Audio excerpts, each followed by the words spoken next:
Chapter 247. Zhang Xiaohua slipped down the wall and hid in a dark place. His heart was beating wildly. This was the first time he tried such a dangerous thing, so he was inevitably nervous. After calming down a little, Zhang Xiaohua carefully looked at everything in front of him. This was a chaotic place. Behind the wall was a large open space with many things thrown in a mess. It was hard to see what they were in the dark. On the other side of the open space were some messy houses built. The fire on the wall was bright, but it only illuminated the edge of the open space. The houses in the distance were faintly lit. Zhang Xiaohua could hear the noise coming from there from afar. It must be very lively there.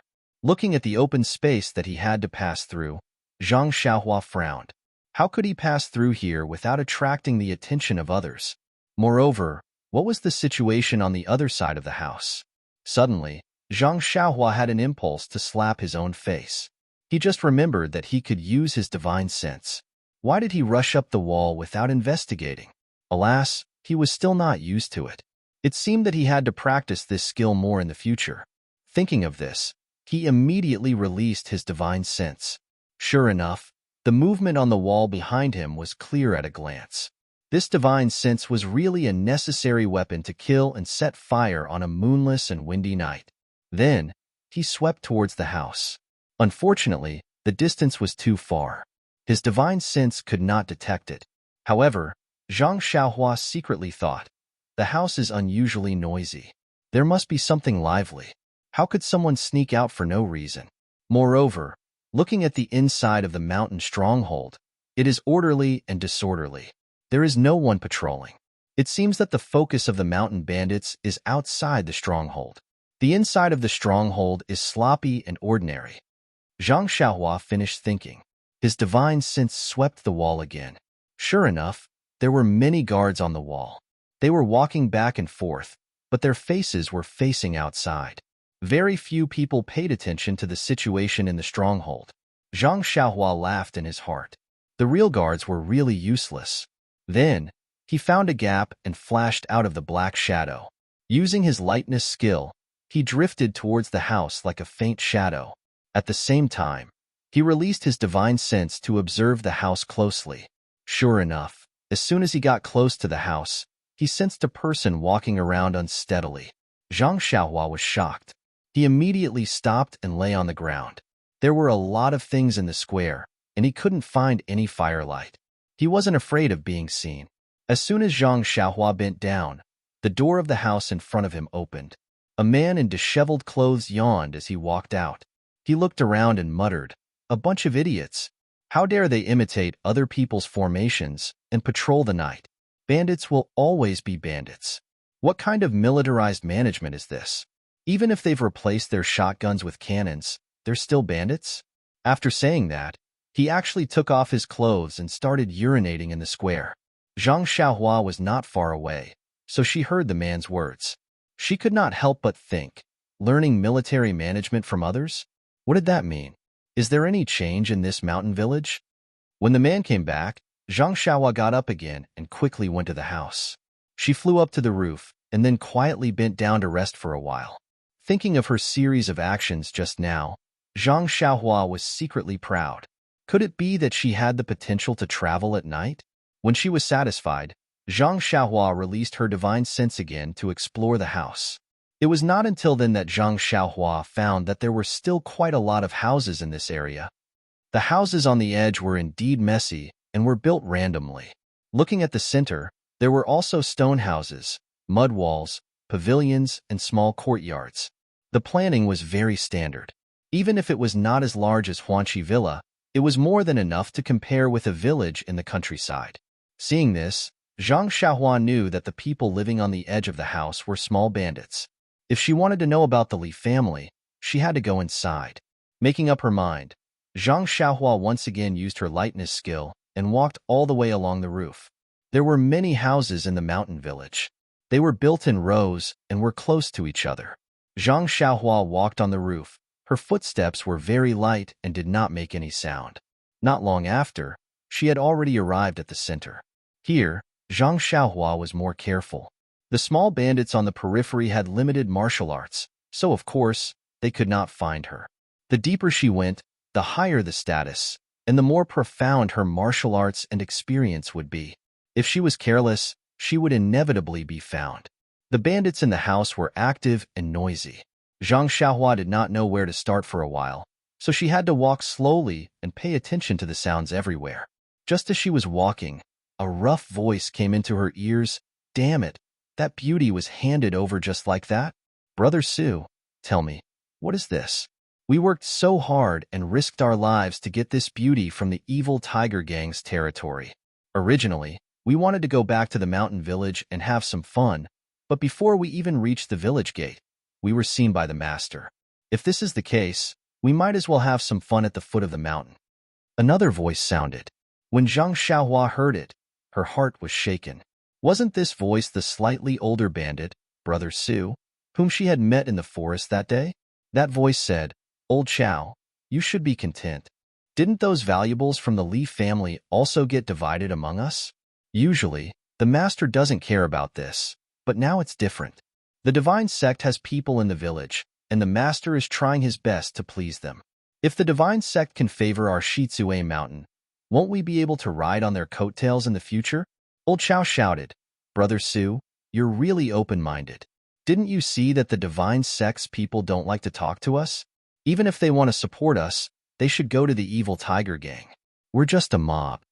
Brother Su smiled and said, That's not necessarily true. The evil tiger gang has its disadvantages, but our Shizue mountain has its own advantages. Didn't you see that the divine sect's people have already given us advice? They're doing some militarized management, patrolling at the foot of the mountain, and guarding at the gate of the village. It's completely different from before. Presumably, they'll give us some benefits in the future. If it weren't for the fact that the evil tiger gang is hard to control, would they have chosen us? Old Chow said, What militarized management? It looks neither fish nor fowl. It looks like it on the outside, but isn't it the same inside the village? Moreover, Shizue Mountain has been here for so many years. Who dares to come up the mountain? What kind of people are they? Groundless fears. Brother Su corrected him and said, Forget it. We're just minions. We'll just follow the chief to make a living. If the chief hadn't come to the village this year, we would probably still be hungry. Okay, let's drink. Let's drink. Then there was a burst of toasting sounds. Zhang Xiaohua was puzzled when she heard this from the roof. The divine sect? What kind of sect was this? Why hadn't she heard of it? However, she had heard about Li Yinfeng from these bandits. She just didn't know if she had come too late. After thinking about it, she scanned the room with her divine awareness. There were 5 or 6 people in the room. They must be the group of bandits in the woods that day. Zhang Xiaohua thought, There are so many of them. I may not be able to kill them all at once. It's difficult not to disturb others. Did I save Li Yinfeng before? At this moment, another wretched voice rang out. I don't know what the stockade master is thinking. He actually didn't throw those 2 old farts off the cliff and even wanted to serve them well and treat them like his own parents? Brother Su laughed and said, You don't know. In the afternoon, I peeked at the man from the divine sect. He looked romantic and elegant. This kind of person is the most romantic. The chief let us offer the beauty to him because of his temper. I'm just afraid that the beauty really suits his taste. If we throw her parents to death, won't our village be blown down by the beauty's pillow wind? Anyway, it's just a few meals. Let's just treat it as feeding pigs. Now the chief is accompanying her and will enter the bridal chamber in the evening. If the people from the divine sect don't say anything, it won't be too late to kill them then. Brilliant, Brother Su. You're the leader of our group. You're really amazing. You're simply a roundworm in the chief's stomach. Come, us brothers propose a toast to you. We hope you can continue to grow under Brother Su's care in the future. Well said, well said. Brothers, let's drink. In a few days, we'll go down the mountain and take a look. I heard that Bali Valley, Guozhuang House, and Guanyin Temple have a lot of good stuff.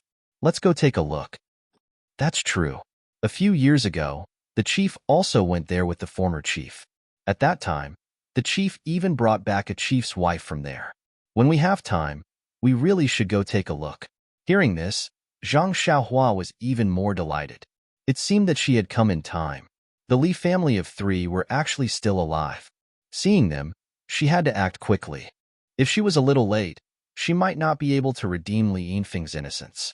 But when she heard that they were going to Guozhuang House, she couldn't help but be furious. But now wasn't the time to kill. She'd better settle the matter at hand first. After thinking, Zhang Xiaohua secretly remembered the location of this row of houses and walked along the ridge of the houses. After a while, the houses under her feet became more magnificent and much taller. Estimating that she was about right, she released her spiritual sense again. After a moment of scanning, a trace of a smile appeared at the corner of her mouth. In front of her left, in a magnificent hall, two people were sitting, laughing and talking. The banquet hadn't been set up yet. Servant girls in rough clothes were serving the dishes. Zhang Xiaohua took a deep breath and walked forward, tiptoeing. She gently landed on a foot under the eaves and climbed down. She didn't stick her head out, only pricked up her ears and used her spiritual sense to scan. In the hall, she saw a mediocre-looking person dressed in magnificent clothes say, "Envoy Ying, I'm so happy to see you again. The food and wine in this mountain stronghold is crude and unbearable to eat. Please forgive me." The other person was also dressed in embroidered clothes. His two eyebrows were slanted upwards, and he had a frivolous appearance. He played with a folding fan in his hand and smiled. "Chief Lu is too polite. It's not the first time you and I have met. Why bother with this?" As he spoke, he stretched out his folding fan and knocked on the buttocks of a servant girl who was serving dishes. The servant girl was so frightened that she trembled and almost dropped the plate. -2. Chapter 248. Seeing this, Master Lu was not surprised. He called out, "Xiaolan, don't serve the dishes. Sit next to the emissary." Xiaolan was not bashful at all. She put down the plate and moved closer to the emissary.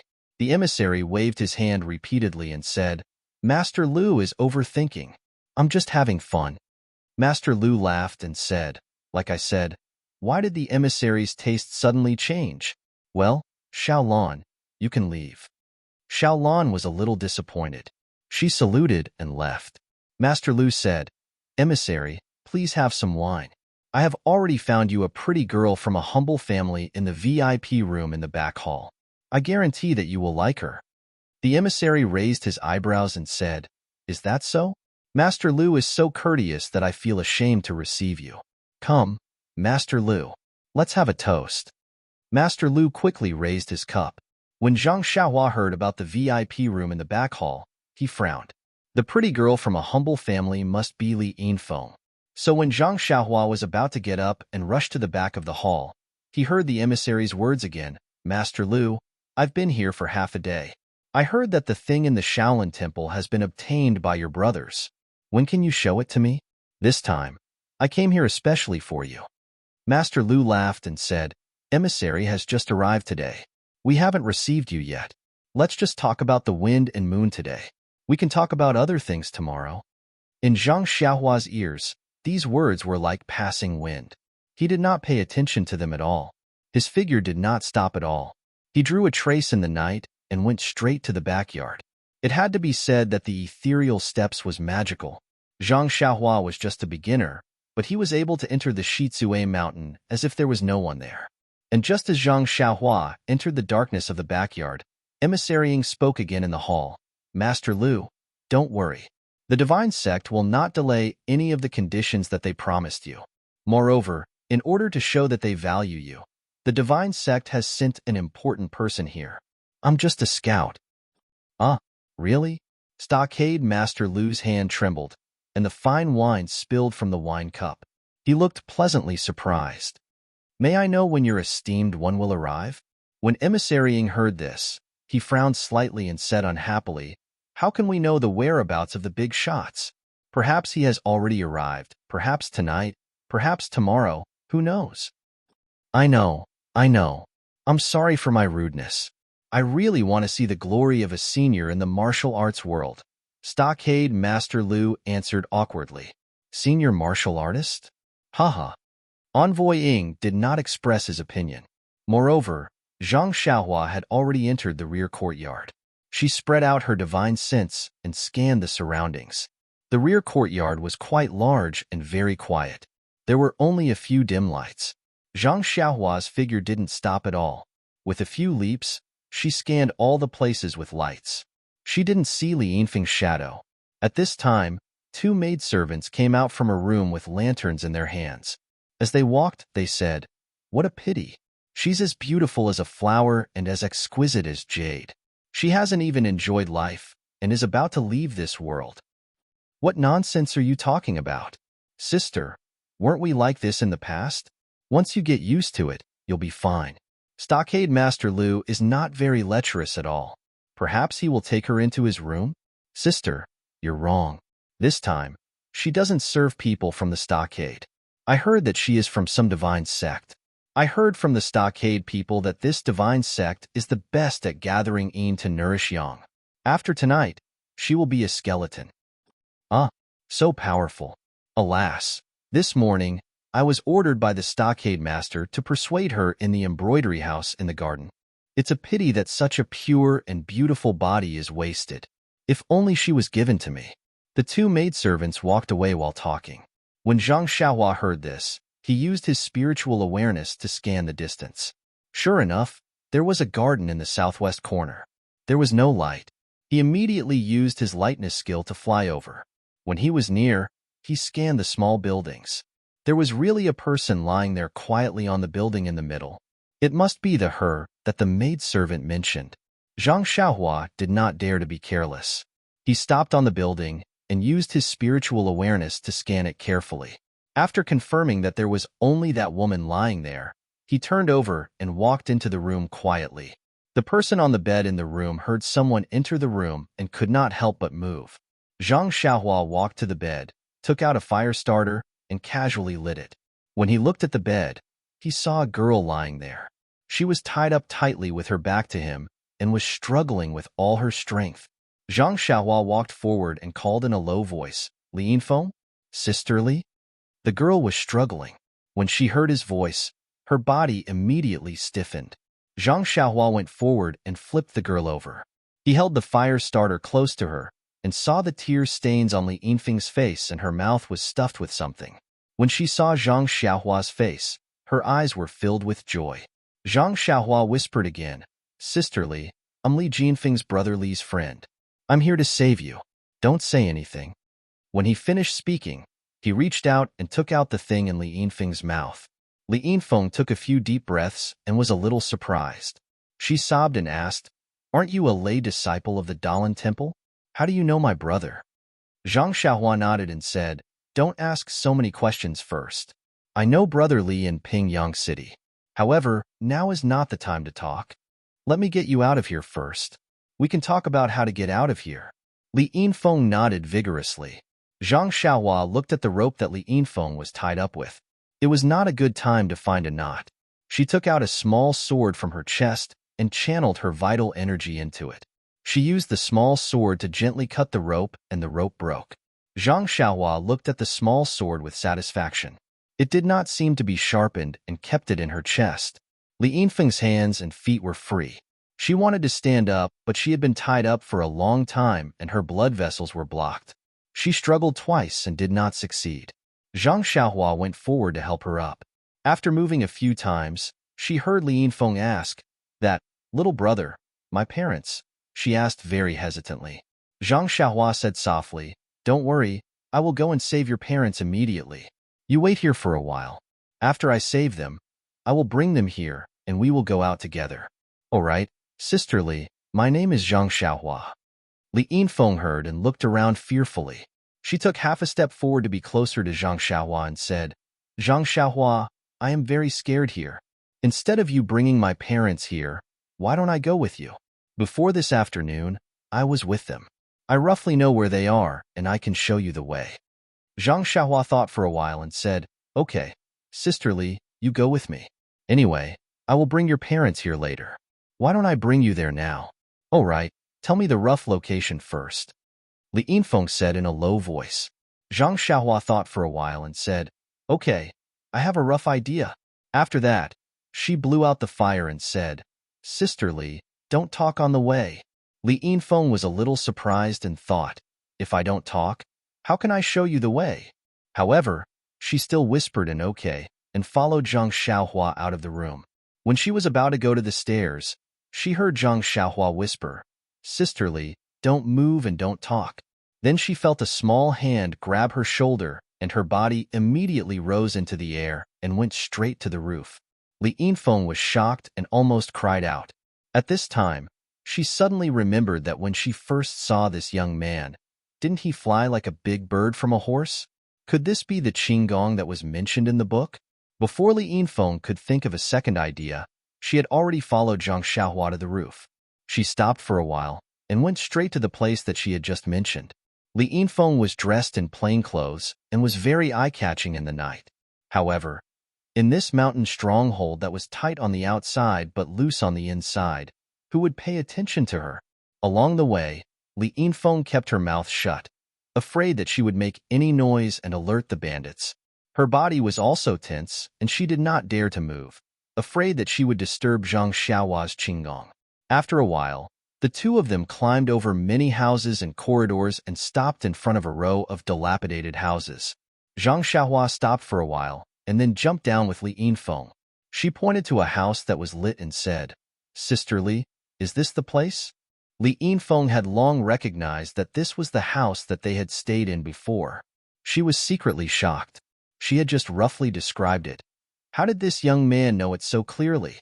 If he had not saved her before, she would have suspected that he was one of the bandits. Li Yinfeng nodded vigorously. Zhang Xiaohua pushed the door and entered. The house was very empty. The floor was covered with straw, and two old men were sitting there, crying secretly. When they saw someone push the door and enter, they looked up angrily. When they saw that it was an ordinary young man, they were very surprised. When did this bandit become a young man? Moreover, his expression was also warm and not as fierce as before. What was he selling in the gourd? Without waiting for the two elders to speak, a girl immediately ran out from behind the young man. Crying, she called out, "Daddy, Mommy?" Wasn't that his daughter, Li Yinfeng? What was going on? The young man closed the door and said, "Sisterly, now is not the time to cry. It won't be too late to suffer after we go down the mountain." Shopkeeper Li was overjoyed when he heard the unfamiliar young man call out so intimately. Could it be that this was his hero? Then, he immediately recalled that his daughter had been saved by a young lay disciple. Could it be this person? He didn't go back to the Dalan temple? When Li Yinfeng heard this, she quickly wiped her tears and said, "Father, Mother, this is my big brother's good friend. His name is Zhang Xiaohua. He came to save us. Let's go with him." The two old men naturally knew the importance of this matter. Without asking anything, they prepared to get up and leave. However, Zhang Xiaohua frowned and said, "That, Uncle Auntie, please wait a moment. I have to think about how to take you out." Manager Li was taken aback and blurted out, "Virtuous nephew, you walk in front, and we'll just follow behind you." -2. Chapter 249. Li Yinfeng whispered, "Father, don't talk. Listen to Zhang Xiaohua's arrangement." Zhang Xiaohua thought for a moment and said, "Sister Li, I'll carry you on my back later, okay?" Li Yinfeng blushed and said, "Okay, I'll listen to you." Shopkeeper Li was still a little puzzled. His daughter could walk well, so why did she need him to carry her? This young man was thin and not even as tall as his daughter. Could he carry her well? Zhang Xiaohua said again, "Sister Li, you must hold my neck tightly and don't let go." Li Yinfeng blushed even more and nodded slightly. Zhang Xiaohua said to the two old men, "Uncle, Auntie, when I take you out later, you must be careful not to make a sound." The two old men nodded and thought, "Isn't this nonsense? If we make a sound, it will alert the bandits. What can we do?" After that, Zhang Xiaohua pushed the door open and went out. Shopkeeper Li hurriedly grabbed his arm and said anxiously, "Little hero, you have to open the door first to see if there's anyone outside. This is common sense." Zhang Xiaohua scratched his head and said, "Haha, this is the first time I go into a tiger's den to save someone. I'm not experienced enough, but I know there's no one outside." Shopkeeper Li didn't believe him. He opened the door first and looked around. Sure enough, there was no one outside. Then he opened the door and the four of them came out quietly. Shopkeeper Li pointed in the direction of the gate and said, "Little hero, I remember the gate is over there. But when we came in, I remember there were many people guarding there. We can't go through. Zhang Xiaohua smiled and said, Uncle, it's okay. I'll take you there. Shopkeeper Li was skeptical, but he still said, well, let's go. We'll go along the corner. There are shadows there. They can't see us. Zhang Xiaohua said, no, Uncle Auntie, stand still. I'll take you there. We don't have much time. I'm afraid we'll be seen if we walk there. After he finished speaking, he gestured for Li Yinfeng to lie on his back. Then, he used his left and right hands to support the two old men under their armpits. He circulated the true energy in his entire body, and his figure suddenly flew up, heading straight for the roof in front of him. The two old men were still pondering over the sentence, stand still. I'll take you there. They thought strangely, if you don't let us walk, if you let us stand still, how are we going to get there? Although it wasn't very high, it was their first time, and they couldn't help but feel dizzy. Before they could wake up, their bodies followed Zhang Xiaohua to the roof. Then, they heard a few people talking and laughing as they walked past them. After waiting for a while, they felt as if they were riding on the clouds, flying from one roof ridge to another. Sometimes they would hide in a corner, and sometimes they would hide in an abandoned house. In short, they would safely avoid the bandits every time. When the two old men's minds gradually became clearer, the four of them had already reached the edge of the house. Zhang Xiaohua put the two old people down and said, Sister Li, come down and take a breath of relief. Only then did Li Yinfeng let go of the arm that was holding Zhang Xiaohua breathlessly. Her face was crimson red. Zhang Xiaohua smiled and asked, Sister Li, can you still hold on? Li Yinfeng moved her arm, shook her teeth, and said, it's okay. If it was a little longer, I might not be able to hold on. Zhang Xiaohua said, Sister, now is a dangerous time. It's a temporary measure. If your arm really can't hold on, don't you still have your legs? Li Yinfeng's face was about to bleed. The two old men next to her turned their heads, pretending not to hear or see. Zhang Xiaohua's eyes didn't pay attention to them. She looked at the distant wall of the village. The distance between the house and the square was too far. Her divine sense could barely reach it, and it was very difficult to clearly determine the position of others. If someone happened to look around the square, wouldn't she be immediately exposed? If she was alone, or if there were only two people, she would be able to free one hand. If she met anyone, she could block them. But there were three people, one in each hand, and one on her back. How could she deal with them? But looking at the time, it was already late. Presumably, the banquet of the village master and the envoy had already begun. When they found out that Li Yinfeng had been rescued by her, the entire village would come to look for her. Even if her qinggong was powerful, she was afraid that she wouldn't be able to escape. Thinking about this, Zhang Xiaohua gritted her teeth. She would risk it. In any case, they were all looking outside the wall. At this moment, they were probably tired. Who would look back? Then, Zhang Xiaohua said to the three people, you guys should be ready. This is the last and also the only dangerous place. After passing this place, everything will be easy to talk about. Although the three people felt that it was very strange, there were many torches on the walls of the village. They guessed that there were many bandits patrolling. How could there be no danger? But they still nodded obediently. Zhang Xiaohua's divine sense stretched out towards the village wall. She roughly saw a vague outline. Feeling that this was a good opportunity, she immediately carried Li Yinfeng on her back, grabbed the two old people, and flew towards the empty square. Less than half the distance, Zhang Xiaohua's divine sense could already touch the village wall. At this moment, someone happened to be bored and turned around. Zhang Xiaohua immediately crouched down. That patrolling bandit seemed to have seen a huge black shadow, but it disappeared immediately. He rubbed his eyes hard. When he looked carefully again, he didn't see anything. He pulled the person next to him and asked, brother, I just saw a wide and big black shadow in the village. It was in the square. Do you think an outsider came in? That person laughed and said, brother, did you drink too much last night? Our village gate is unprecedentedly tight. Even a fly can't fly in. How could someone come in? Moreover, what did you just say about a wide and big black shadow? A person's shadow is long and narrow. Could it be that you saw wrongly? If you don't, then you must have seen a ghost. That person shrank his neck and shivered. How could a normal person have such a shadow? Could it be that he really saw wrongly? It was better that he saw wrongly.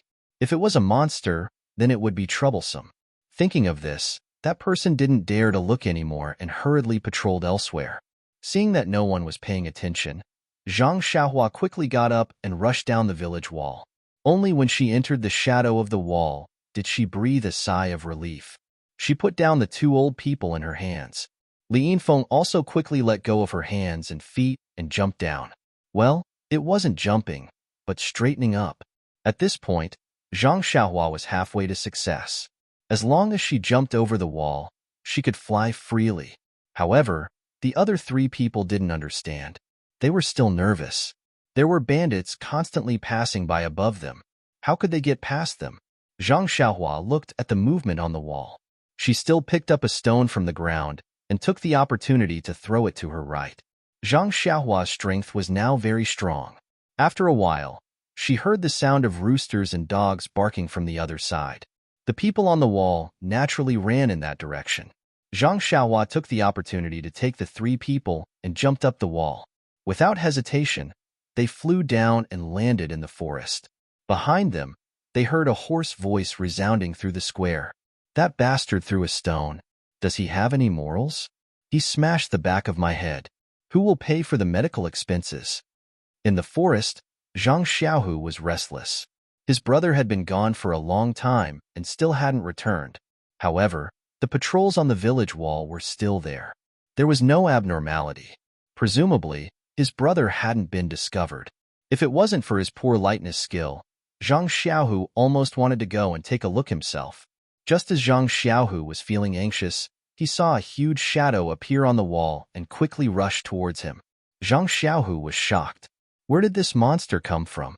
Just as he was about to dodge, he borrowed the light from the torches on the wall and vaguely saw a few human figures. Only then did he realize. Could it be that Xiaohua had brought people out? When he looked again, it was indeed the case. Both hands were holding two old men. Their eyes were tightly closed. In the darkness, he couldn't see clearly. Both hands were tightly clenched. Why were there two more hands and two legs in front of Xiaohua? When he looked carefully, there was actually a long-haired girl on her back. Zhang Xiaohu was overjoyed. He wanted to go forward to welcome her, but Zhang Xiaohua's speed was extremely fast. Just as Zhang Xiaohu was hesitating, she had already flown into the forest. Zhang Xiaohu whispered, "Xiaohua, is that you?" "Second brother, it's me." Zhang Xiaohua replied and placed the three people on the ground. Zhang Xiaohu looked at the three people in disbelief and said, "Xiaohua, how did it go so smoothly? Could it be fake?" Zhang Xiaohua rolled her eyes at him and said, "How difficult did you think it was? This is just a bandit's lair.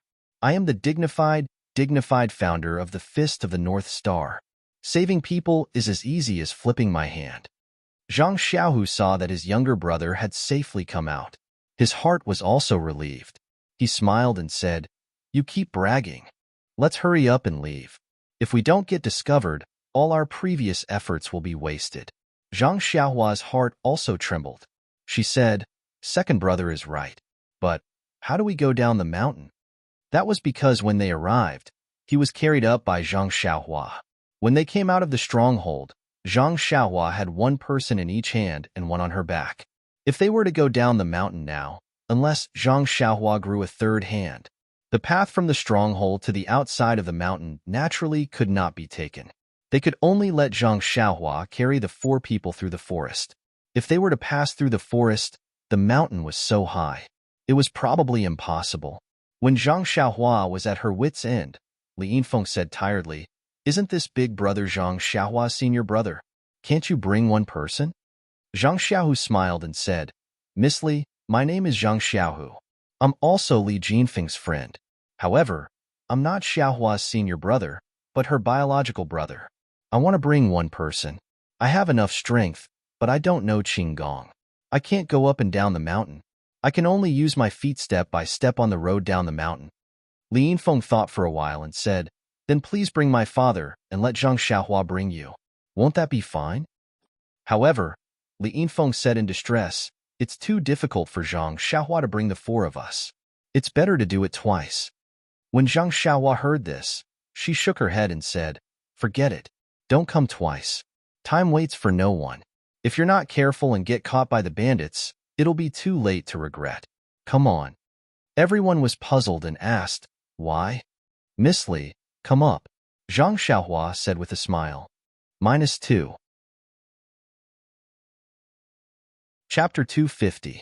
Coming out of the village, although Zhang Xiaohua was carrying 3 people, Li Yinfeng and her mother were light as a feather and did not expend much effort. This time, with the addition of Zhang Xiaohu, his weight was equivalent to 2 people. Zhang Xiaohua carried Li Yinfeng on his back, with his right hand supporting Li Yinfeng's mother and his left hand supporting Zhang Xiaohu. Zhang Xiaohu did not have the strength of his younger brother, so he could only ask for forgiveness and use his arms to clamp onto Li Yinfeng's father. He was just using all his strength to clamp onto them, but the one who exerted most of the effort was still Zhang Xiaohua. Carrying 4 living people while displaying his qinggong, Zhang Xiaohua's strength was not afraid and did not feel strenuous. However, the zhenqi in his body was greatly depleted. Just now when he went in to search for Li Yinfeng, he had already used up some. Bringing the 3 of them out, he had used up several times more. It seemed that the amount of zhenqi consumed when using his qinggong was related to the weight. Zhang Xiaohua estimated that with the amount of zhenqi in his body, it should not be a problem to bring the 4 of them to the other mountain. Thus, he took a deep breath and secretly activated his heart sutra. The zhenqi in his body circulated wildly, and with a tap of his foot, he executed the ethereal steps. His body floated up and landed on a treetop. Following that, he released his divine sense to the maximum and quickly rushed down the mountain. Although there were hidden sentries in the forest, it was already late. The entire mountain was only filled with the sound of the wind, the rustling of leaves, and the occasional howling of animals. How could the people in the hidden sentries think that someone would pass over their heads? If not for the village chief repeatedly emphasizing the need for militarization and to strengthen the execution, they would have already run back to the village.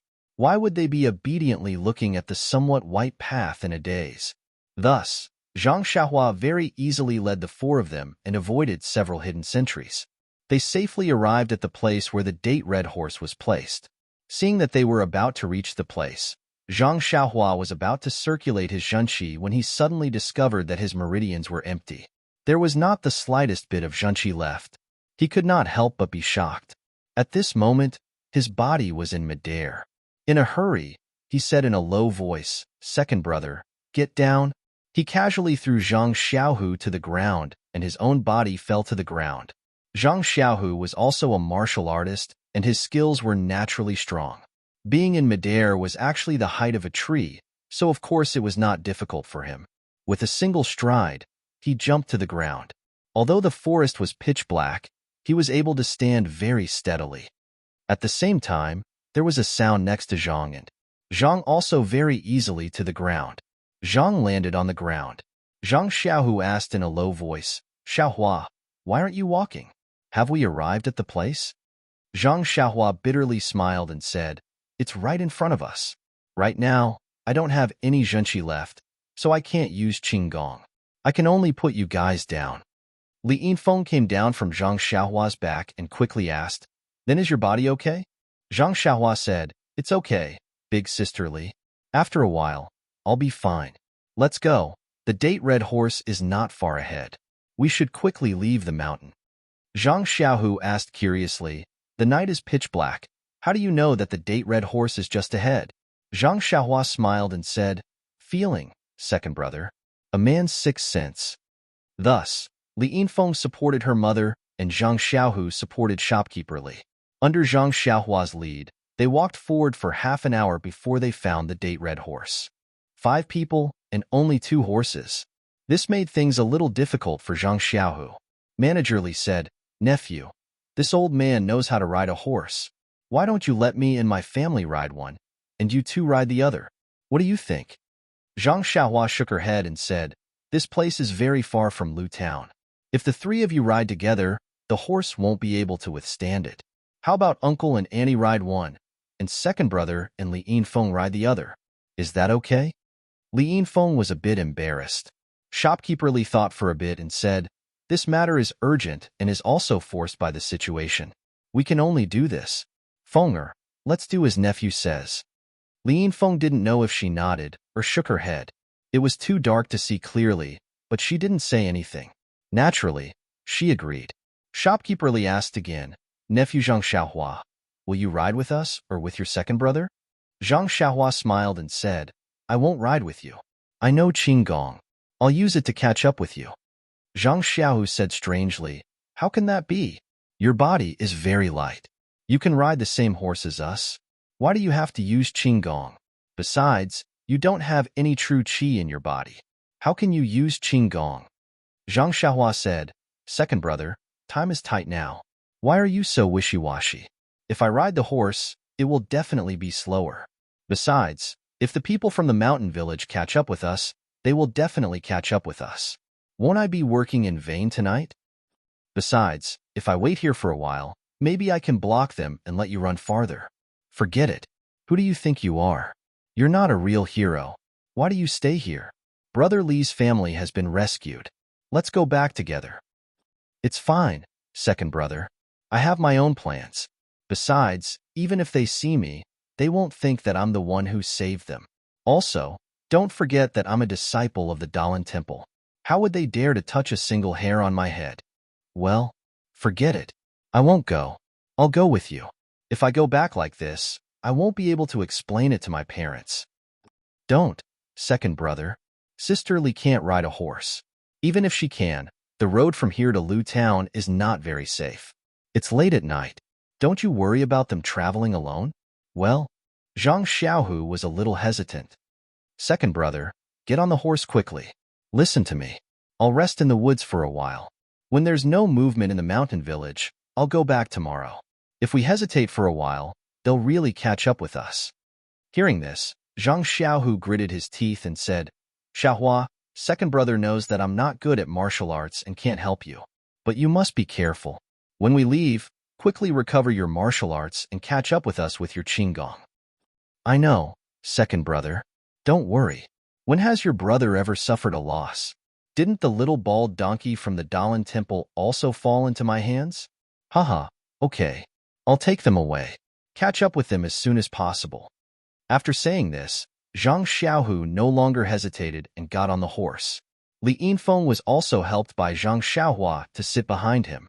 Then he helped Shopkeeper Li and Li Yinfeng get on the horse. Li Yinfeng's mother, who had been silent all this time, said in a low voice, "Xiaohua, you're a good child. Come back quickly. We'll wait for you in Lu Town." "I know, Auntie. I'll go back tomorrow. It won't be long." After he finished speaking, he gently patted the red date horse's butt. The two horses stomped on the ground and quietly galloped down the mountain. After running for a while, the two horses stopped at the same time. The people on the horses all looked back, but it was dark and they couldn't see anyone. Soon after, they heard the sound of horse hooves. Ta, ta, ta. It gradually went farther and farther away. Slowly, the sound of horse hooves could not be heard. Zhang Xiaohua stood at the edge of the forest at the top of the mountain. She didn't wait for them to go far. She took out the primordial stones from her arms and absorbed them with all her strength. Instantly, a long and vigorous stream of primordial qi rushed from the meridians in her hands to her dantian. Zhang Xiaohua felt her whole body was incomparably comfortable. After the time it took to burn a stick of incense, Zhang Xiaohua stopped absorbing the primordial qi. She secretly circulated her qi and hurriedly improved her cultivation a little. She used her spiritual sense to examine the two primordial stones. The primordial qi inside did not seem to show any signs of decreasing. Zhang Xiaohua couldn't help but think that her cultivation was really weak. According to the records in the Heart Sutra, this kind of primordial stone would be discarded after being absorbed a few times. She had already absorbed it twice and still hadn't absorbed much. Zhang Xiaohua put the primordial stones away and got up to stretch his body. Looking at the fire in the mountain stronghold in the distance, his pupils shrank slightly and flashed a trace of killing intent. He insisted on staying. On the one hand, it was to slightly resist the pursuers of the mountain stronghold and lead them to another direction. The most important thing was that the bandit named Brother Su had touched his bottom line. He had saved Li Yinfeng, which had already made it clear that he was a disciple of the Dalan Temple. This group of people even planned to take Li Yinfeng back to the mountain stronghold. They even robbed the Li family's property and burned their house.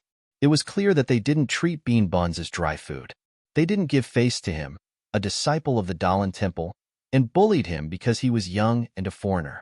The most hateful thing was that they wanted to go to the Guozhuang house, Balagu, and Guanyin Temple to search for beautiful women.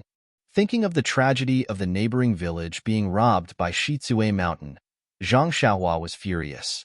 He didn't want such a tragedy to happen in his Guozhuang house again. He didn't want the bandits to disturb the peaceful life of his family. For his parents, for his brother and sister-in-law, he had to stay.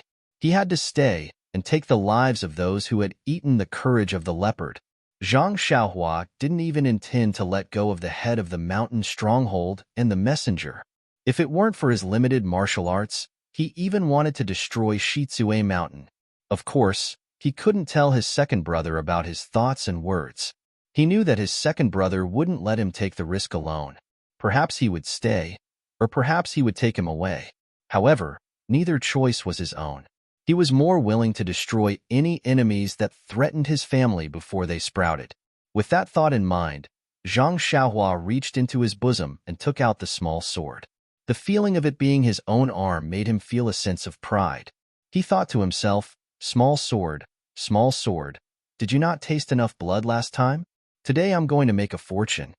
Then, with a tap of his toes, his figure floated to the top of a high tree. His divine sense swept forward like an antenna.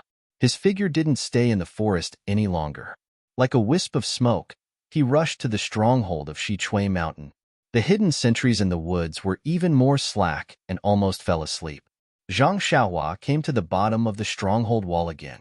At this time, there were fewer people patrolling on the stronghold wall. Only a few people were wandering back and forth listlessly. Zhang Xiaohua found a chance and climbed up the stronghold wall. This time he didn't rush down, but looked up and looked around.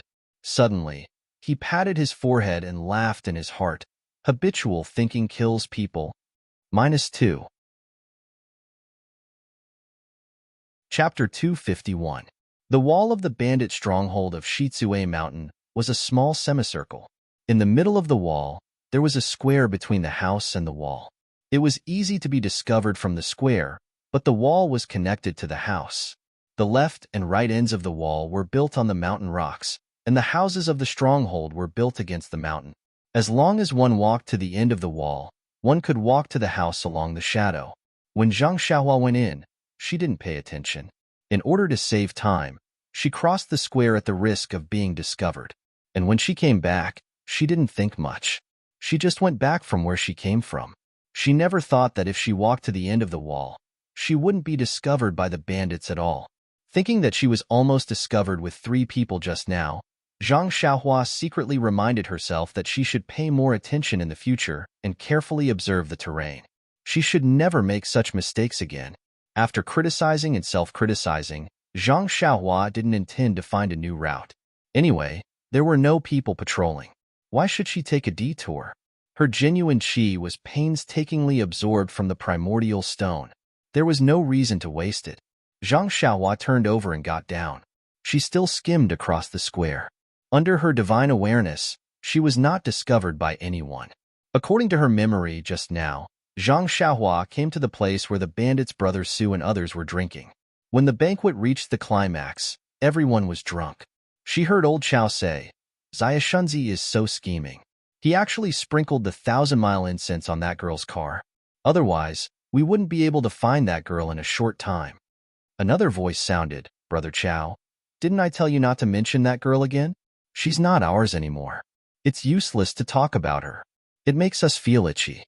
Old Chao said, "Well, I won't say it. I haven't said it all night. Now I really can't stand it anymore. Alas, how could we be seen by the chieftain? It would be better if we left earlier. Presumably, that bullshit messenger is having fun now." A voice said, "Old Chao, you're drunk? You'd better talk about something else." "That's right, let's talk about Zaya Shunzi's cleverness. Tell me honestly, Did you really find the Li family's last with that 1,000-mile fragrance? Xiaoshunzi said, Hee, Brother Su guessed correctly. There are many people in Lu Town, and the smells are mixed. The 1,000-mile fragrance is indeed useful in open areas, but when I'm there, how can I smell it? I don't have a dog's nose. Old Chow said, you actually lied to me and made me envious of your intelligence. Oh right, without the 1,000 miles incense, how did you find the Li family's door?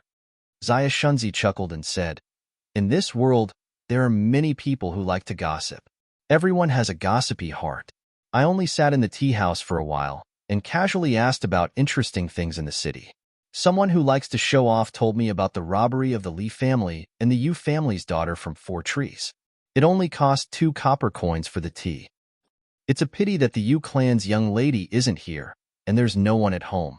Otherwise, we would be able to do something big. Don't worry, they won't run away. We'll just go again another day. Okay, brothers, let's drink, and then we'll go together. Okay, let's drink.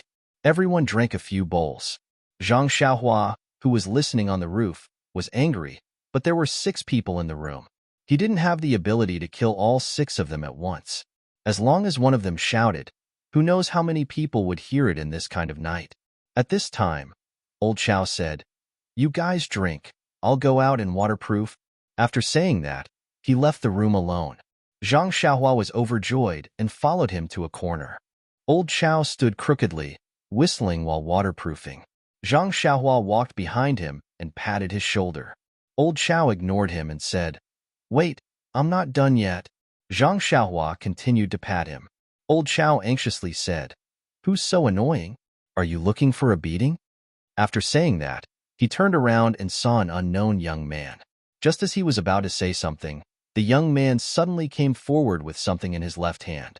With the help of the light from the window, he saw that the young man was actually holding a toy sword in his hand. Before he could take a second look, the sword was already at his throat. When the small sword reached his throat, it clearly paused, as if it was hesitating. Old Chow felt a wave of fear, but he didn't feel anything sharp at his throat. He immediately understood that it was just a toy, and the tip of the sword hadn't been sharpened. He couldn't help but grin, and said the last sentence of his life. Where did this little brat come from? How dare you joke with me? Watch how I deal with you. After saying that, he reached out to grab the toy. At this time, another voice sounded from the side. Brother Chow, who are you talking to? Then, Old Chow felt a chill in his throat. Then, he covered his neck in disbelief and fell to the ground weakly. Even before he died, he didn't understand how this unsharpened toy could pierce his throat. The young man who killed him was Zhang Xiaohua. In fact, when his dagger was at Old Chow's throat, he did hesitate.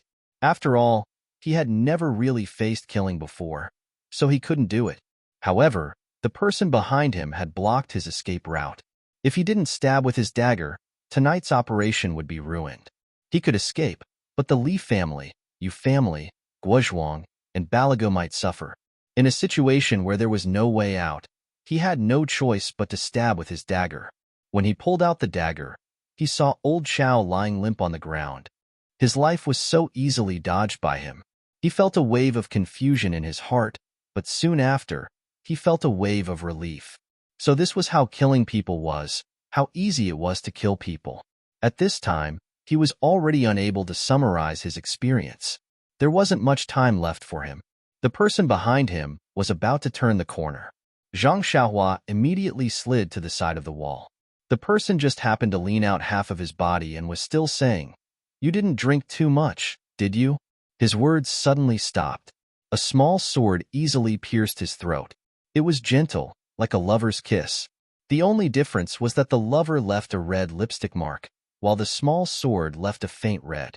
The people in the room didn't know that something was wrong outside. After drinking for a while, they still didn't see anyone coming back. Brother Su said, "Xiaoshunzi, go with Shaoli and see what happened to Old Chow and the other two. Did they really drink too much?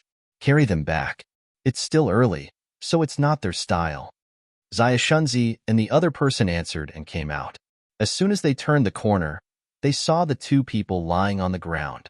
They laughed and said, "Old Chow, Old Chow, I've never seen you like this. When you wake up tomorrow, how will I scold you? Before the two people could go forward, Zhang Xiaohua descended from the sky. Her left hand held a sword, and her right hand formed a claw. She stabbed the sword into the throat and grabbed it with her other hand. With a slight force, there was a crack sound. Blood seeped out of the corner of the person's mouth, and he fell to the ground. Zhang Xiaohua looked at the corpse lying on the ground. It was no longer as agitated and trembling as before. She whispered, "It's better to use a sword. It's clean and nimble." There were only two people left in the room, and they were both drunk. How could they be worthy of his attention? Brother Su was still drinking with the other person in the room when he heard a knock on the door. He couldn't help but frown and say, "You don't have hands. Open the door yourself." However, the knocking continued. He was angry. He got up and strode to the door.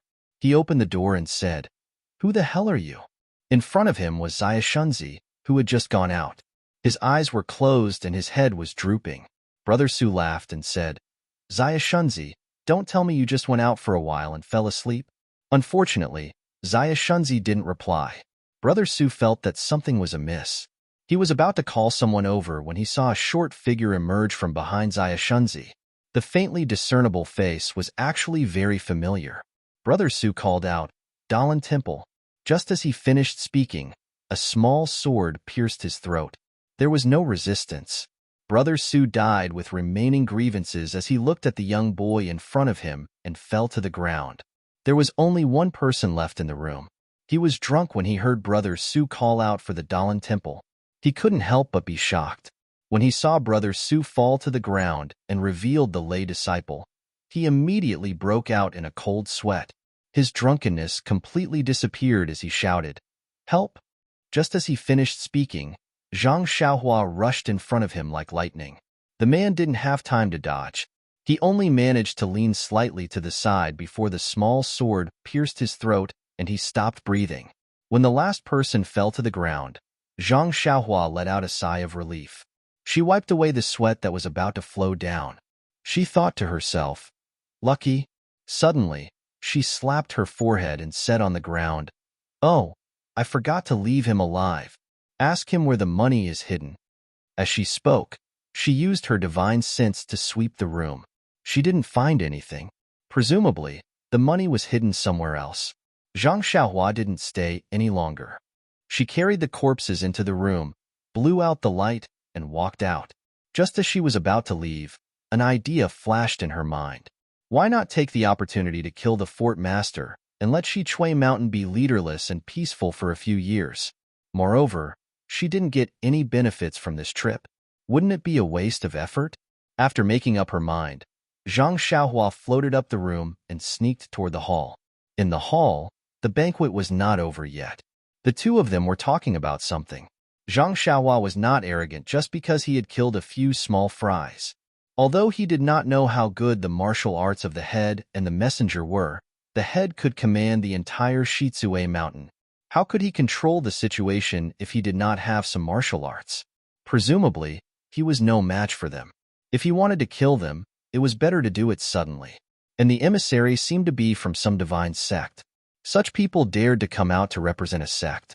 Which one of them wasn't a master? Zhang Xiaohua didn't think that he could beat them. Thinking of this, Zhang Xiaohua floated to the back of the inner hall. She used her divine sense to sweep around, trying to find a good place to hide. But before her divine sense found a hiding place, she found that there seemed to be a fluctuation of primordial qi under the ground of the back hall. "Please collect. Please tip. Thank you." -2. Chapter 252. Zhang Xiaohua used his divine sense to feel the fluctuation of primordial qi underground. He couldn't help but think of the basement in Zhang Qingyue's study in the Misty School. It was estimated that this was the secret room of the master of Shichui Mountain. Then Zhang Xiaohua excitedly looked for the entrance to the secret room. If the entrance was found by others, it might not be easy to find. But under Zhang Xiaohua's divine sense, there was nowhere to hide. After several scans, he found the abnormality on the bed in the corner. When he found the mechanism in the corner of the bed, he couldn't help but praise secretly. If he really looked for it with his eyes, he might not find it. It seemed that the things in the secret room were really worth looking forward to. When Zhang Xiaohua lifted the bed and walked into the secret room from the bed, he saw a layer of light in front of him before he laid down the stairs. He couldn't help but be surprised. Was this the luminous pearl recorded in the book? Zhang Xiaohua lit the fire starter. What he saw in front of him made him stunned. In front of him was a space with a radius of 10 feet. On the right was a weapon shelf with some strange weapons. On the left were several big boxes. Looking forward, it was the place where he saw the light just now. There were several tables with a lot of jewelry and jade on them. The strangest thing was that beside the table, there was an incense burner that looked like the incense burner used in temples. There were 3 legs at the bottom and a ball at the top. However, this incense burner had a lid. Zhang Xiaohua used his divine sense to scan. The fluctuation of primordial qi was coming from this incense burner. He carefully walked forward and touched it with his hand. Then he opened the lid of the incense burner and looked inside. Yes, there were still a lot of burnt ashes in the incense burner. He really didn't know why the bandit brought the incense burner here. Suddenly, he remembered that he had heard the conversation between the messenger and the master on the roof. Was this what the messenger wanted to take? Hey, Zhang Xiaohua sneered. No matter what it was, as long as it was a treasure, why should he hesitate? Then, Zhang Xiaohua took out the money bag and put the incense burner into it. Then, without taking back the money bag, he first came to several big boxes and opened one casually. The lid of the box was opened, and the inside was glittering with gold. Zhang Xiaohua's eyes were dazzled. To be honest, this guy had never seen gold since he was a child. Even when he heard it, he just heard it from O Peng. How could he not be moved by the box full of gold in front of him? Gladly, Zhang Xiaohua put the whole box into the money bag without hesitation. That was, if he put it in bit by bit, it would waste his divine sense. Taking the whole box together, that would be cool. As for the rest of the boxes, Zhang Xiaohua also opened them one by one to satisfy his eyes. Then, he put them into the money bag. These boxes were either filled with gold or jewelry. There was not even silver. Zhang Xiaohua could not help shaking his head. These bandits were so tasteless that they only took hard currency. Why didn't they store some silver notes? The gold and the like really took up too much space in the money bag. How could it be more convenient than silver notes? As for the luminous pearls on the table, there were actually a lot of them in the box. However, Zhang Xiaohua didn't want to waste, let go, or regret, so he put them all in his bag. As for the rare weapons, Zhang Xiaohua couldn't be blamed. He had never seen any weapons, so he didn't know how precious these weapons were. Moreover, these things didn't look as pleasing to the eye as gold and jewelry. Forget it, it's better to leave some for the bandits of Shizue Mountain. After all, we are all educated people, so it's good to leave something for them to remember. Of course, these thoughts were also made by Zhang Xiaohua after his divine sense swept over the weapon rack. At this time, Zhang Xiaohua had faintly understood that only things with primordial qi fluctuations were what he needed. Suddenly, Zhang Xiaohua remembered that he seemed to have not used his divine sense to scan the small sword. It was easy to forget things around him. Then, Zhang Xiaohua wanted to separate a strand of divine sense to scan the small sword. At this time, he suddenly heard a soft sound above his head. Zhang Xiaohua quickly released his divine sense. Oh no! Master Lu and Messenger Ying were standing in front of the bed. Even if he thought with his toes, he knew that they were not going to rest. He was blocked by someone. What should he do? Zhang Xiaohua quickly looked at some of the secret rooms that had just been searched by him and seemed to be empty. Where was there a hiding place? Zhang Xiaohua rolled his eyes and then made up his mind. He put away the fire starter, took out the big handkerchief from his arms, covered his mouth and nose, and floated up with his qing gong. Since he was caught like a turtle in a jar, he might as well fight to the death. Outside the secret room, Master Lu smiled apologetically and said, "Messenger, I have put that thing in the secret room later. I am the only one who knows about this secret room. I have already dealt with the other people who know about it. That thing will be fine if it is placed here."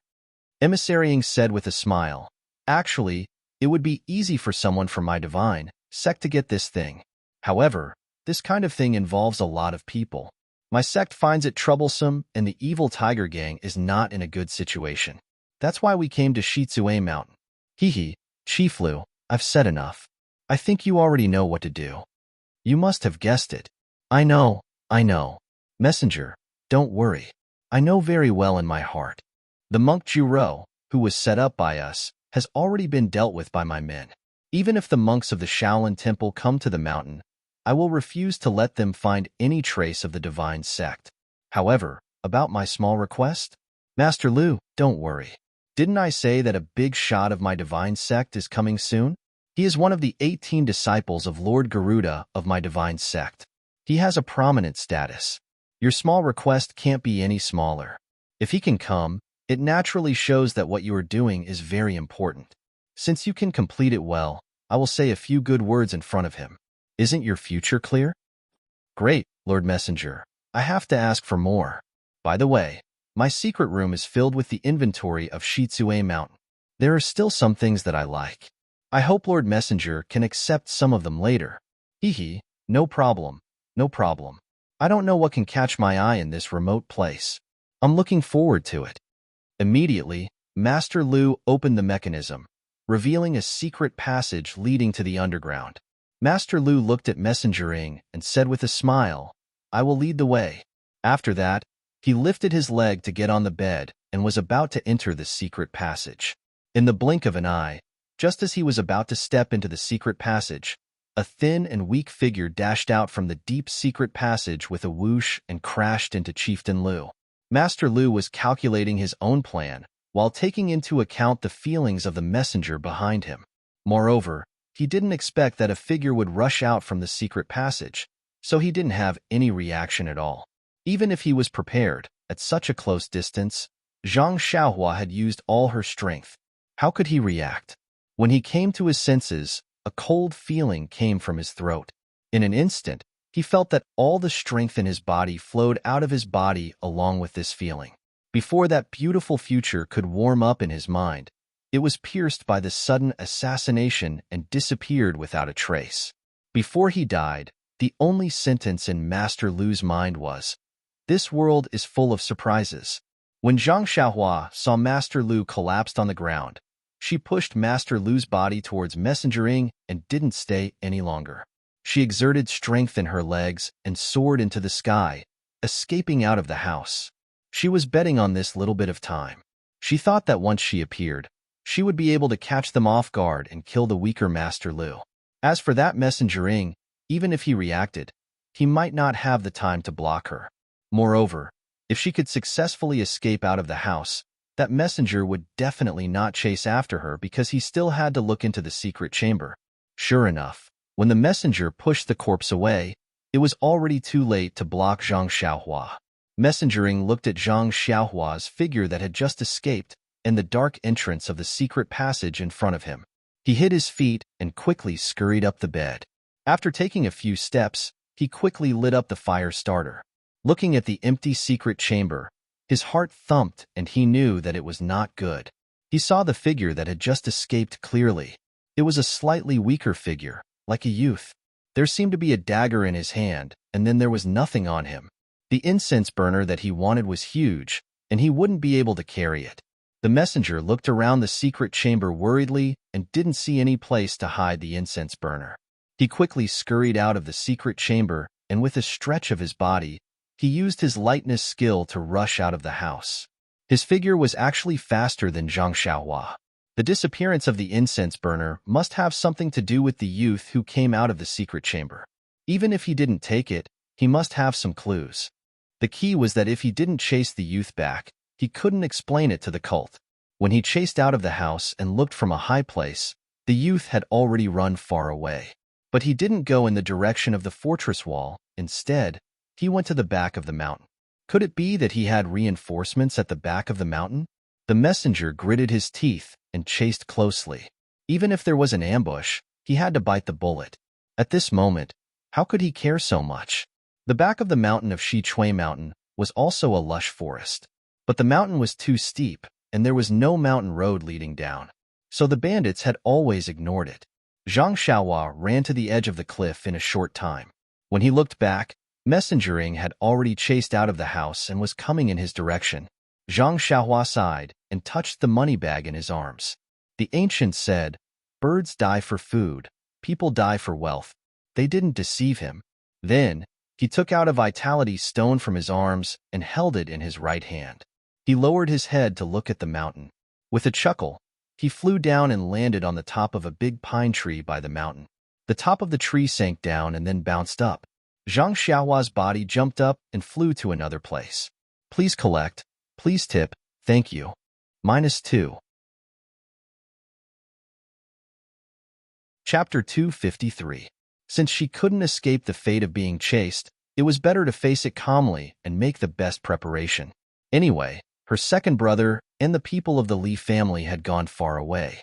The people who robbed the Li family in Lu Town and the head of fort were killed by her. Messengering probably didn't have time or thought to find Li Yinfeng again. Zhang Xiaohua had a sense of heroism. In order not to exhaust the true qi in her body, Zhang Xiaohua had already prepared for a protracted battle. While absorbing the primordial qi from the primordial stone to replenish the true qi in her body, she used her lightness skill and Misty School's lightness skill to move freely in the forest. Although Messenger Ying's lightness skill was faster than Zhang Xiaohua's, Zhang Xiaohua was really cunning. In the beginning, her lightness skill was a little obscure, and she was almost caught by him several times. But as time went by, her lightness skill became smoother and her speed increased a lot. She was almost on par with Messenger Ying. Messenger Ying was angry. Wasn't he making fun of him? How could he practice lightness skill in front of him? However, he was not worried. Although the young man's lightness skill was good, he was limited after all. Even if he started practicing internal strength when he was in his mother's womb, he might not be as powerful as him. When he ran out of strength, wouldn't it be easy to catch him? The two people, one chasing and one running, gradually went far away from Shizue Mountain. The distance between them was always kept at 10 feet. It couldn't be widened or shortened. When they were in a stalemate, brilliant fireworks were shot from the direction of Shizue Mountain. Zhang Xiaohua was shocked. It was still far away from the New Year's celebration. Who was crazy to set off fireworks so early? Messenger Ying was overjoyed. He also took out something from his arms and threw it into the air. Immediately, it flew high and then exploded with a bang. It was also a firework, which was very similar to the previous one. Even if Zhang Xiaohua didn't know much, she knew that the backup of the messenger had come. Sure enough, there was a clear howl from Shizue Mountain. Before the howl had died down, it had already come to Zhang Xiaohua and the others. In an instant, they felt that it was much closer. Zhang Xiaohua was shocked. What a speed! It seemed that her life would be in danger today. With that thought in mind, Zhang Xiaohua took a deep breath and kept the primordial stones in his arms. The true energy in his body began to circulate wildly, and his true energy flickered continuously. His body immediately sped up, and in an instant, he managed to pull away from Envoy Ying and quickly escaped into the depths of the valley. Upon seeing this, Envoy Ying did not dare to be negligent. He let out a long whistle from his mouth and did not dare to slow down. The true energy in his body flowed freely to his legs. If he did not show off now, when would he? The martial arts of the people from the divine sect were very high. When the whistling stopped, they were already halfway through the chase. When Zhang Xiaohua took the time to look back, under the moonlight, a faint black had already appeared in his field of vision. Zhang Xiaohua did not dare to be the slightest bit negligent. He turned his body and fled to another place where the trees were denser. In fact, she still underestimated the martial arts of that person. As early as she appeared in that person's vision, she had already been locked on by that person's internal strength. As long as Zhang Xiaohua's lightness skill was much higher than that person's, it was almost impossible to escape that person's tracking. Whether it was a dense forest or a plain, it was the same. Not long after Zhang Xiaohua changed direction, she came to a dense forest. The person behind her had already passed Envoy Ying and directly caught up with her. Zhang Xiaohua landed on the crown of a big tree. She wanted to look around to see if there was any place to hide or escape. Suddenly, she felt that her vision turned black and she immediately lost consciousness. Wasn't it midnight now? When Zhang Xiaohua landed on the tree, the person from the divine sect had already caught up to her within 100 feet. When he was about to use his internal strength to chase after her again, he saw Zhang Xiaohua fall straight from the crown of the tree. This change came so suddenly that the person didn't dare to move forward for a while. He waited for a long time before he and Envoying separated into two directions to watch. Under the fallen leaves and accumulated grass under the big tree, Zhang Xiaohua was sleeping soundly. The person frowned and watched for a while. Then he waved his hand to Envoy Ying. Envoy Ying hurried forward and stretched out his hand to grab Zhang Xiaohua's arm. He lifted her up and easily carried Zhang Xiaohua in his hand. Envoy Ying couldn't help but exclaim. The person asked curiously, "Ying Fei, what's wrong?" "Lord Qin, this boy is very light." "Oh, is he too thin?" "Yes, he's thin, but he's too light." Yes. Lord Qin didn't comment. Then, the two people used their qinggong and returned to Xichui Mountain.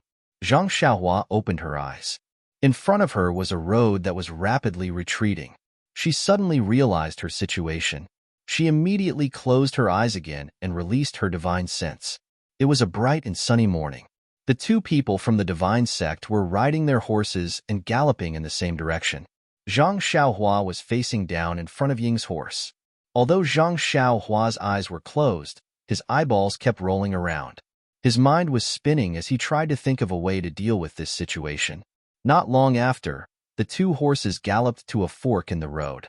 Lord Qin's horse wanted to turn left, but Ying Fei fell behind. Just as Ying Fei turned his horse around to follow Lord Qin, Zhang Xiaohua suddenly jumped up from the horse and flew to the right. Ying Fei was caught unprepared. Both of his hands were holding the reins. Before he could let go, he shook the reins and wanted to use the reins to tie Zhang Xiaohua's legs. Although Zhang Xiaohua was in the air with her back to him, she didn't withdraw her divine sense for a moment. How could she not know his intention? She immediately curled up and let go of the reins. Then, she landed on the ground. Without looking at the direction, she tiptoed and ran to the wilderness by the roadside. Before she ran a few steps, she heard a laugh behind her. "Haha, I knew you were awake, but I didn't know you had such ability to escape from Ying Fei." Zhang Xiaohua didn't look back, but her divine sense swept behind her. A young man with a square face and a very kind appearance was chasing her casually. Zhang Xiaohua frowned. Was this the person who chased her last night? In a few breaths, the young man had caught up with her. Zhang Xiaohua suddenly changed her direction and turned to the other side. The young man didn't panic and also turned to catch up with her. Zhang Xiaohua then changed her direction several times and suddenly accelerated. She used all the tricks she could think of, but she didn't pull away from the young man at all. So, Zhang Xiaohua suddenly stopped. She stopped very contrary to common sense. She turned around and said, "Big brother."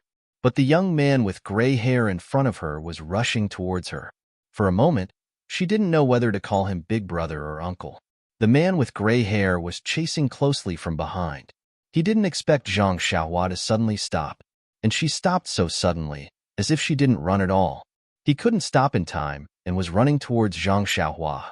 How could Zhang Xiaohua let him hit her? She didn't care whether he was big brother or uncle. She first moved to the side. The man with gray hair's qinggong was even better. He also took a breath and his body floated up. He just swept past the place where Zhang Xiaohua was standing and then stopped. Looking at the man with gray hair turning around, Zhang Xiaohua smiled and said, "Big brother, why are you chasing me?" The man with gray hair didn't speak. He stared at Zhang Xiaohua for a long time and asked, "Do you want to know? Then tell me first, why are you going to Xichui Mountain?" Zhang Xiaohua rolled her eyes and said righteously, "I'm going to enforce justice on behalf of heaven. The bandits of Xichui Mountain are running amok, killing people and setting fires. They are full of evil. As a disciple of the Dalan Temple, of course I have to be merciful and send them to Buddha's paradise." "You? A disciple of the Dalan Temple?" The man with gray hair's serious face suddenly became very funny, as if he saw the funniest thing in the world. He couldn't help but laugh and said, "You actually said in front of me that you are a disciple of the Dalan Temple? Do you know who I am?" Zhang Xiaohua secretly said in her heart, "This is bad. Li Gui has met Li Kui. This time I'm exposed. Could it be that this guy is the real disciple?" Zhang Xiaohua hurriedly cupped her hands and said, "Could it be that this big brother is also a disciple of the Dalan Temple?" "Hey, a group of Baldies from the Dalan Temple. Are they worthy of being my master? The man with gray hair had a face of disdain. Then, Big Brother is? Tell me who your master is first. Master? Hee. Didn't I tell Big Brother already? I am from the Dalan Temple. Who is your big brother? Call me Lord. Also, you are definitely not from the Dalan Temple. It is useless to say this in front of me. Big Brother. Oh Lord, this one does not have a master. This one is self-taught. Self-taught? Hee. Your movement technique has the shadow of the ethereal steps, but it is not exactly the same. Could it be that you are related to the Misty School? The man with gray hair was somewhat suspicious. Misty School? Zhang Xiaohua rolled her eyes and said with a smile, You guessed right. I am the direct disciple of the Misty School's leader O Peng. If you don't want to offend the Misty School, quickly let me go. Ha ha ha. The man seemed to have heard something funny. He laughed and said, Your movement technique is only 30% similar to the ethereal steps. You actually dare to boast that you are a disciple of the Misty School. Not to mention that you are definitely not a disciple of the Misty School. Even if you were a disciple of the Misty School, if I took you, they would not dare to say a word. Oh no, where did this big brother come from? Right, divine sect. What kind of sect is this divine sect? Poor Zhang Xiaohua only knew about the Misty School, the Dalan Temple, and the evil Tiger Gang. The other sects were a blur to her eyes. Naturally, she did not know what this divine sect was. Seeing that Zhang Xiaohua did not speak, the man asked again, I don't care which sect you are from. I just want to know why you went to Xichui Mountain. You killed their chief and 6 small fries. What is the reason? Zhang Xiaohua quickly waved her hand and said, Big brother, you misunderstood. I only killed the chief. The others were not killed by me. -2. Chapter 254. Forget it. The gray-haired man's personality seemed to be very kind as he retorted, Although my subordinates did not see you kill those 6 bandits, but from the wounds on their throats, I could easily see that you killed them with the small sword in your bosom. Hearing this, Zhang Xiaohua could not help but touch his bosom.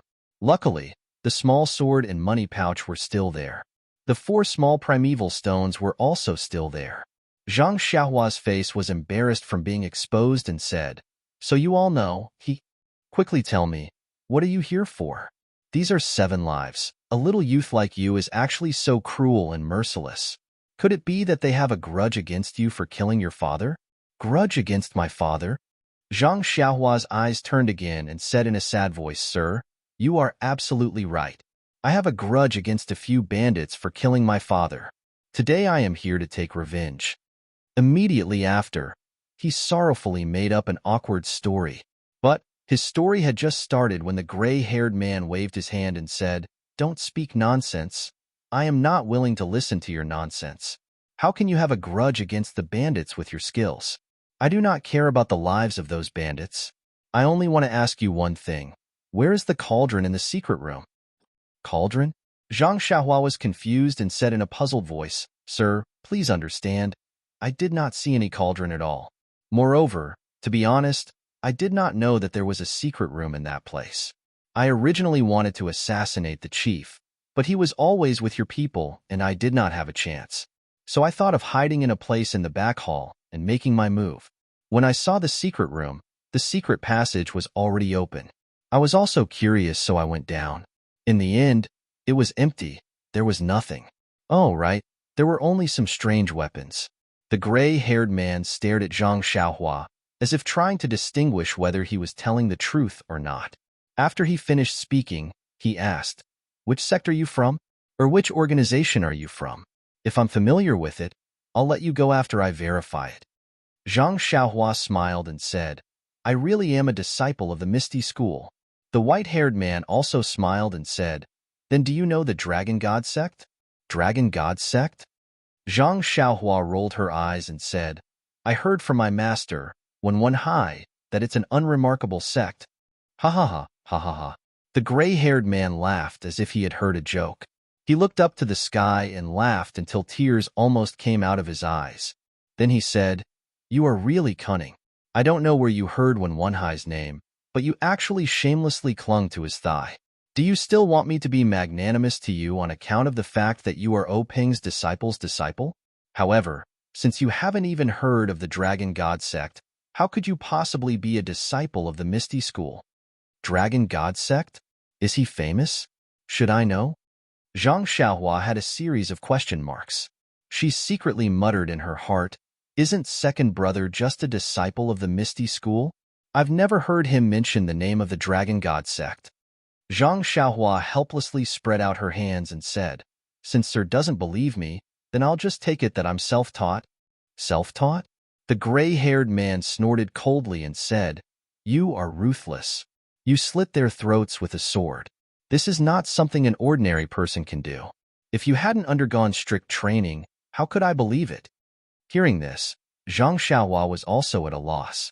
Yes, 7 lives were harvested by her just like that. When she heard that the bandit's brother Su wanted to rob the Guozhuang house, Zhang Xiaohua naturally thought of the tragedy in the neighboring village and how the 3 wolves of Shizue Mountain treated her so viciously. She remembered that when she stabbed her first sword into that person's throat, she was still hesitant. After that, she saw a little bit of blood in his throat. At that time, her whole body was cold and she even trembled a little. However, she didn't have the slightest fear or regret. Suddenly, a chill rose from Zhang Xiaohua's heart and instantly spread throughout her body. Yes, when she faced 7 bandits, her powerful force made her feel like she was looking at a few weak ants. She could easily kill them without a burial ground. This was the first time she took the initiative to kill someone, but she wasn't afraid at all. Was this still her? Was it because she killed them so gently that she didn't feel guilty because she didn't see a drop of blood? Did their dead bodies make her think that they were really sleeping because they seemed to be asleep? There was a kind of fear in Zhang Xiaohua's eyes. This kind of fear was because she didn't understand her past behavior and her nature. The gray-haired man sensitively felt the change in Zhang Xiaohua and a smile appeared at the corner of his mouth. However, almost at the same time, an indifferent and unknown flow flowed out of her mind. First, it flowed to her heart, and then it flowed throughout her body. Zhang Xiaohua's heart suddenly moved and a thought came into her mind. If they hurt my family, no matter how far they are, I will kill them. If they are my family, no matter how dangerous it is, I will do it. Once this thought appeared, it gradually became stronger and stronger. In the end, it became tyrannical and filled her entire mind. A sentence also appeared in her heart. If I don't go to hell, who will go to hell? Zhang Xiaohua's eyes instantly became firm, and her state of mind also grew as if she was reborn. The tempering of the state of mind was very mysterious. The gray-haired man didn't know that his provocation actually made Zhang Xiaohua's cultivation advance to another level. When the gray-haired man saw Zhang Xiaohua's eyes, the smile at the corner of his mouth disappeared, and he secretly said, "What a pity." He originally wanted to use a psychological attack and use words to test Zhang Xiaohua's psychological bottom line to make her obediently tell him what he wanted to know. Now that he failed, he couldn't help but lose his patience. The gray-haired man said coldly, "You really don't want to tell me where you came from?" Zhang Xiaohua laughed and said, "Sir, my words are all true. You just don't believe me." The gray-haired man was so angry that he laughed and said, "Good, good." Then, with a flash, he pointed at the acupoint under Zhang Xiaohua's armpit. Zhang Xiaohua, who was close by, didn't even have room to dodge. When the acupoint was hit, an unbearable numbness came from her limbs. Zhang Xiaohua couldn't help but collapse to the ground and almost moan. However, this feeling came and went quickly. Before Zhang Xiaohua's mouth could open, the numbness disappeared. Zhang Xiaohua stood up softly and asked, "What are you doing?" When the gray-haired man saw this, he was also surprised. If an ordinary person was hit like this, they would have already cried out and lay on the ground. This youth actually only felt a little pain. At this time, the gray-haired man no longer had the warmth from before. He sneered and said, "Since you don't want to cooperate, then don't blame me for being vicious. Divine Sect's 81 methods. Let me let you have a taste of the soul-searching hand." After saying that, he pointed again. At this time, Zhang Xiaohua was already prepared. Seeing the finger coming, she quickly dodged and wanted to use ethereal steps to dodge. But no matter how she dodged, the finger followed her like a shadow, getting closer and closer. It was impossible to dodge. Was this the difference between a martial arts master and himself? Zhang Xiaohua asked herself. This gentle finger seemed to be gentler than the previous one. Unfortunately, this finger contained 40% of the gray-haired man's inner strength. Even if Zhang Xiaohua practiced the immortal path cultivation method, under such a huge difference, it was still difficult for her to escape. Her body that had been tested by the two little monks in the Dalan temple seemed to have been struck by lightning. An indescribable pain came from her four limbs. Her whole body's strength was instantly sucked out. That pain passed through her whole body and drilled straight into her brain. Like a spiritual awl, it fiercely pierced into Zhang Xiaohua's brain. Zhang Xiaohua lay weakly on the ground, her whole body twitching. Large beads of sweat dripped from her head. She couldn't help but moan softly. It was indeed the soul-searching hand. The pain only passed after half an incense's time. Zhang Xiaohua lay on the ground as if she had collapsed. She was too lazy to even move a finger. That pain was very strange. It was so painful that she almost fainted. But even if she wanted to faint, she couldn't. Her heart was abnormally clear. The gray-haired man was still as warm as before. He smiled and asked, "This little hero, now can you tell me where the cauldron is?" Zhang Xiaohua said softly and weakly, Sir, this one has indeed never seen the cauldron. How do you want me to tell you?" The gray-haired man's eyes flashed coldly. He raised his leg and was about to attack again, but he tilted his head and looked at the time. He smiled and said, "Hee, trying to be brave? It's okay. There's plenty of time to let you know. The divine sect has many techniques. I'll let you taste them one by one. I'd like to see how long you can last." After he finished speaking, he stretched out his 5 fingers and grabbed Zhang Xiaohua's acupuncture point. His strength penetrated through her bones. Zhang Xiaohua's body immediately stiffened. She couldn't move at all. She was caught in his hand. At the same time, the gray-haired man was also surprised. Was this young man really a disciple of the Dalan temple? Did he grow up eating vegetables? On the side of the road, Ing Fei was obediently pulling 2 horses. When he saw Sir Qin return, he smiled and said, "Sir Qin is still the best. No matter how cunning this guy is, he's still not your opponent." Sir Qin frowned and said, "Ing Fei, are you praising me or scolding me?" Ing Fei quickly explained respectfully, "How would I dare? Sir is an elite of the divine sect. I can only admire and respect you. How would I dare to have any other thoughts?" But the information about the cauldron. Sir Qin looked at the dispirited Zhang Xiaohua in his hand and said, "I don't know which sect this guy is from." "Oh, right, I haven't even asked for his name." Zhang Xiaohua opened her mouth. How could she say anything? Sir Qin's internal energy was very strong. This time, Zhang Xiaohua couldn't even speak. Sir Qin didn't seem to want to ask for his name. He continued, "This guy's mouth is very tight. I can't see where his martial arts come from. If it was something else, it would be fine. If I can't find it, I can just kill him. But this cauldron is something that the sect leader wants. You have to give the sect leader an explanation. Please vote for me. Thank you." -2. Chapter 255. I understand. This is called casting a long line to catch a big fish. Ing Fei said with a smile. Haha, yes.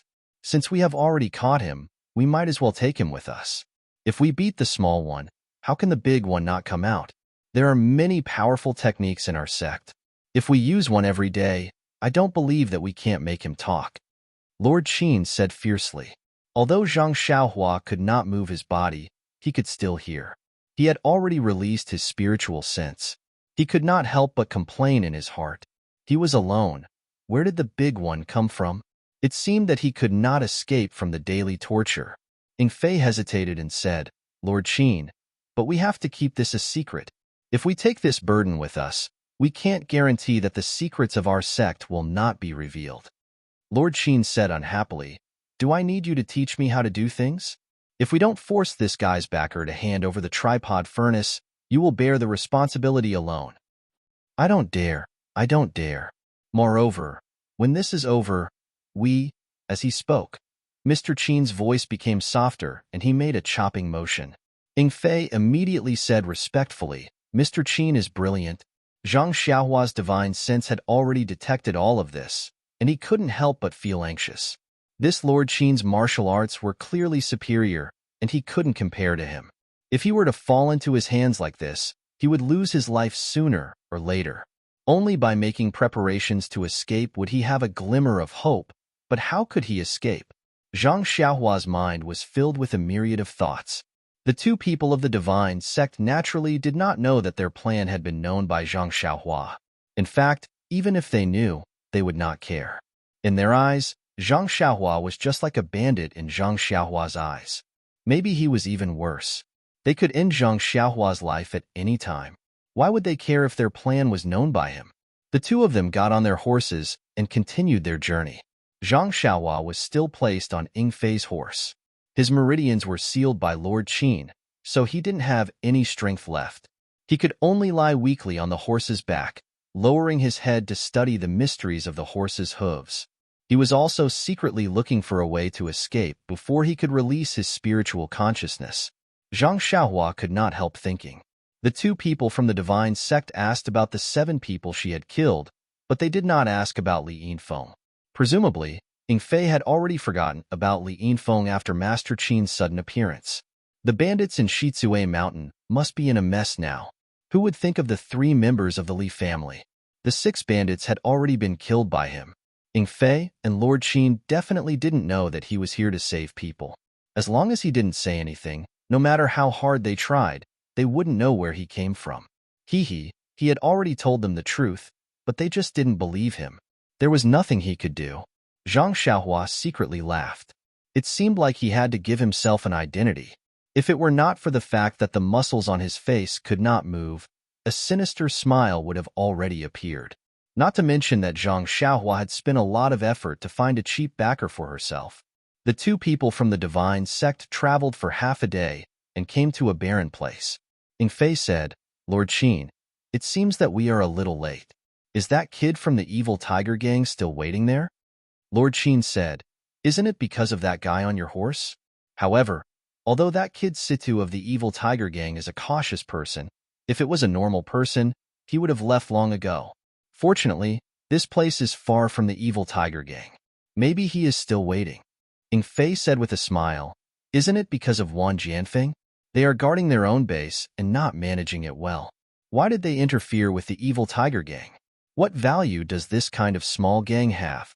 Lord Qin said, "They don't wake up early if there are no benefits." According to Situ Liang's information, Wang Jianfeng does not seem to be interested in the evil tiger gang. He is only using the evil tiger gang as a cover.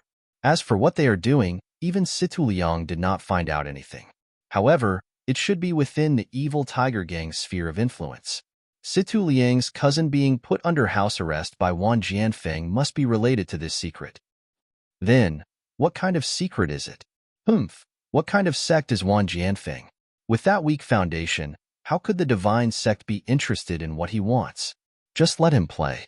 Sooner or later, Situ Liang will spread the news to the divine sect. Lord is wise. If it wasn't for Wang Jianfeng, the meeting with Situ Liang would not have been arranged so far away. That might not be the case. There is nothing to fear from Wang Jianfeng, but according to our information, Wang Jianfeng, Yiming Villa, Tan family, and the Misty School have been doing a lot of shady business in the past few years. Moreover, their 4 sects have been developing very quickly, and their strength has increased by quite a bit. Especially the Misty School, they have actually swallowed the Luo Shui gang. They are like a tiger that has grown wings. Moreover, the number and quality of their elite disciples have increased by several times. The Misty School is a large sect, so if they are given a chance, they will inevitably become an obstacle to the divine sect. So, we cannot be careless about anything related to the Misty School.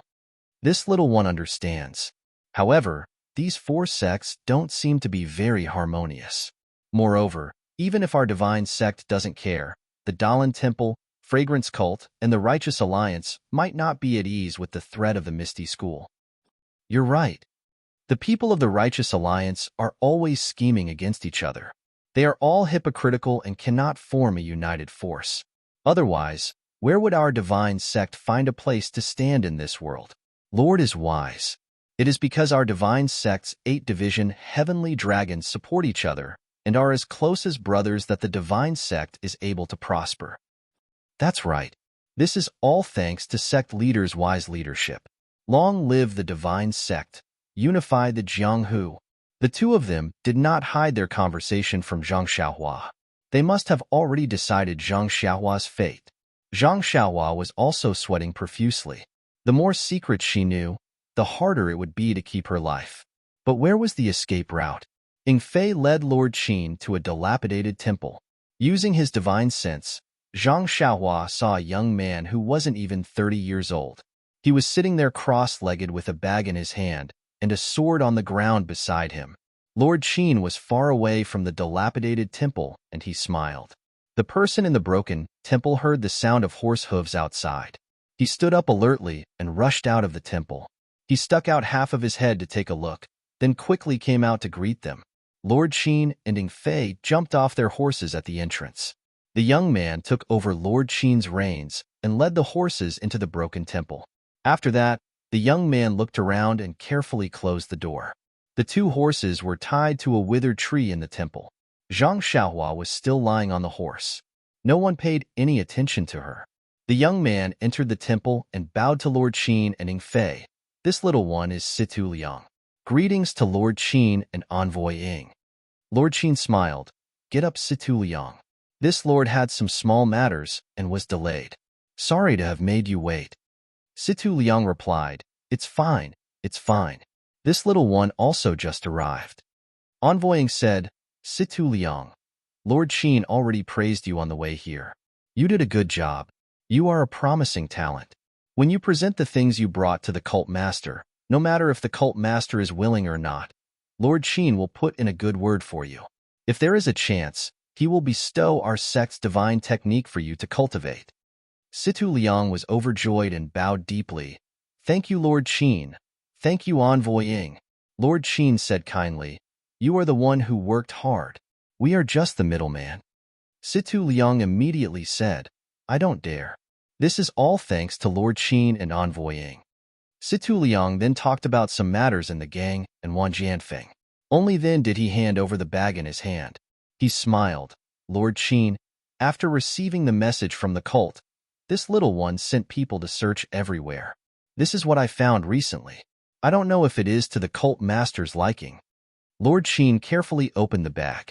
A few small antique items were revealed. Jade pendants, jade hairpins, jade bracelets, and so on. Under Zhang Xiaohua's spiritual sense, many of the items were giving off energy waves. Lord Qin looked at them and carefully examined each and every one of them. Situ Liang watched from the side with a nervous heart. When he finished looking at the last item, he closed the bag. Lord Qin said, Not bad, they are all very good. Only then did Situ Liang relax. He smiled. As long as it is to your liking, as long as it is to your liking. Lord Qin smiled. Whether it is to your liking or not, it is not up to me to decide. We will only know which one of these items is to the cult master's liking after we take the item back. However, with the evil tiger gang's ability, it is already rare for you to be able to take out these items. When we return, there will definitely be a great reward. Situ Liang was overjoyed and said, If that's the case, then thank you, Sir and Envoy. Lord Qin waved his hand. Just as he was about to say something, he suddenly frowned. He threw the bag to Envoy Ying, and with a flash, he jumped out of the ruined temple like lightning. In the courtyard, Zhang Xiaohua, who was lying on the horse's back, suddenly flipped over and jumped into the air. She jumped onto the wall and was about to escape. Seeing that, Lord Qin also jumped onto the wall like an arrow. It was as if the wall was right in front of him.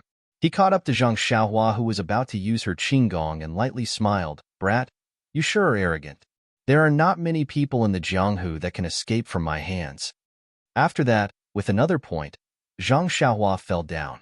She fell straight down from the wall. Her entire body curled up into a ball. She gritted her teeth as if she was enduring the pain.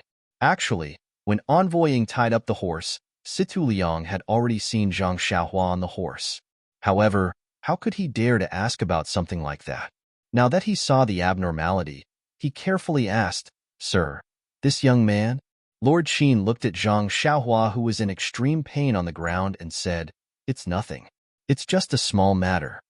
Seeing that Lord Qin did not want to say anything more, Situ Liang quickly said, "Lord Qin, please give the item to the cult master. Also, please put in a good word for me.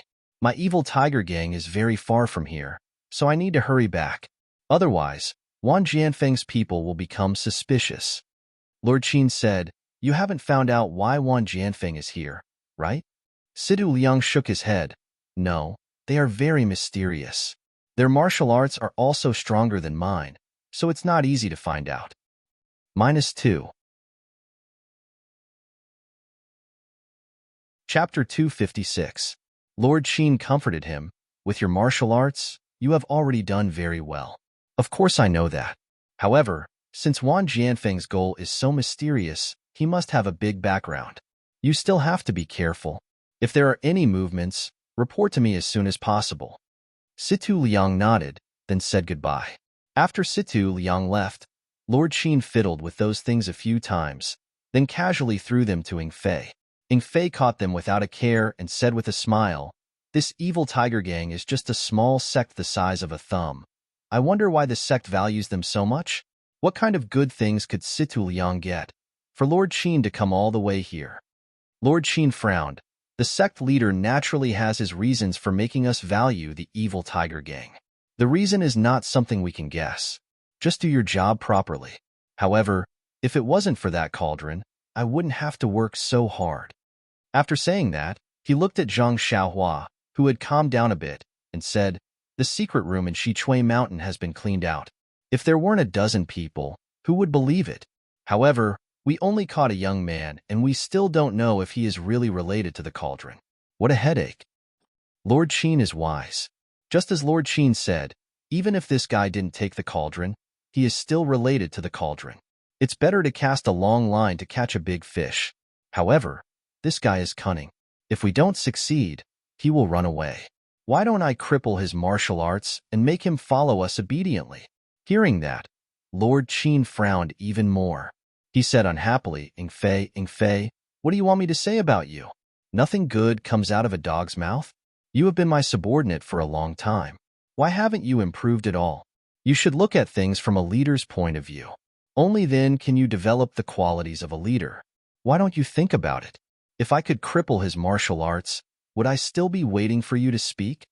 Ing Fei saw that his words were wrong and said in a panic, "Lord Qin, please enlighten me. I really don't understand." Lord Qin said, "Think about it simply. This young man is not even my opponent. I crippled his martial arts just because I was afraid he would run away. If this spread to Jianghu, what face would I have left?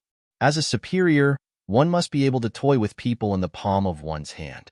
No matter how they twist and turn, they will not be able to escape. This is the best way to show off one's methods. With your petty thoughts, Sai, you won't be able to achieve anything great. This humble one doesn't dare. It is the honor of this humble one to work under Sir. How could I have any extravagant hopes?" Master Qin waved his hand and said, "Forget it. You'll learn about this slowly. Let this young man escape a few more times and let him suffer a little. Then he'll understand his situation and obediently wait for others to save him." "Understood, my lord. Shall we go to the Ma family in Xinji Town now?" "That's right. Let's go to the Ma clan." In recent years, the Ma clan has been getting closer to the righteous Tao Alliance. It seems that they have some children by marriage. However, the sect leader has instructed us to let nature take its course if it's true love. Otherwise, we don't have to be polite. Hierarch is wise. However, sir, it seems that the hierarch is too merciful.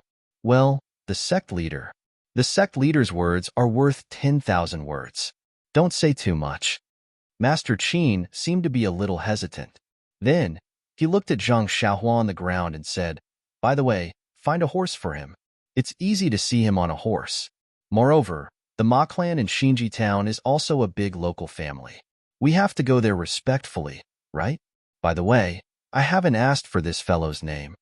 2 days later, on the official road leading to Xinji Town, 3 horses were moving slowly. The one in front was a middle-aged man in his 30s. His face was kind and amiable, but his gray hair was eye-catching. Behind him was an ordinary man in luxurious clothes.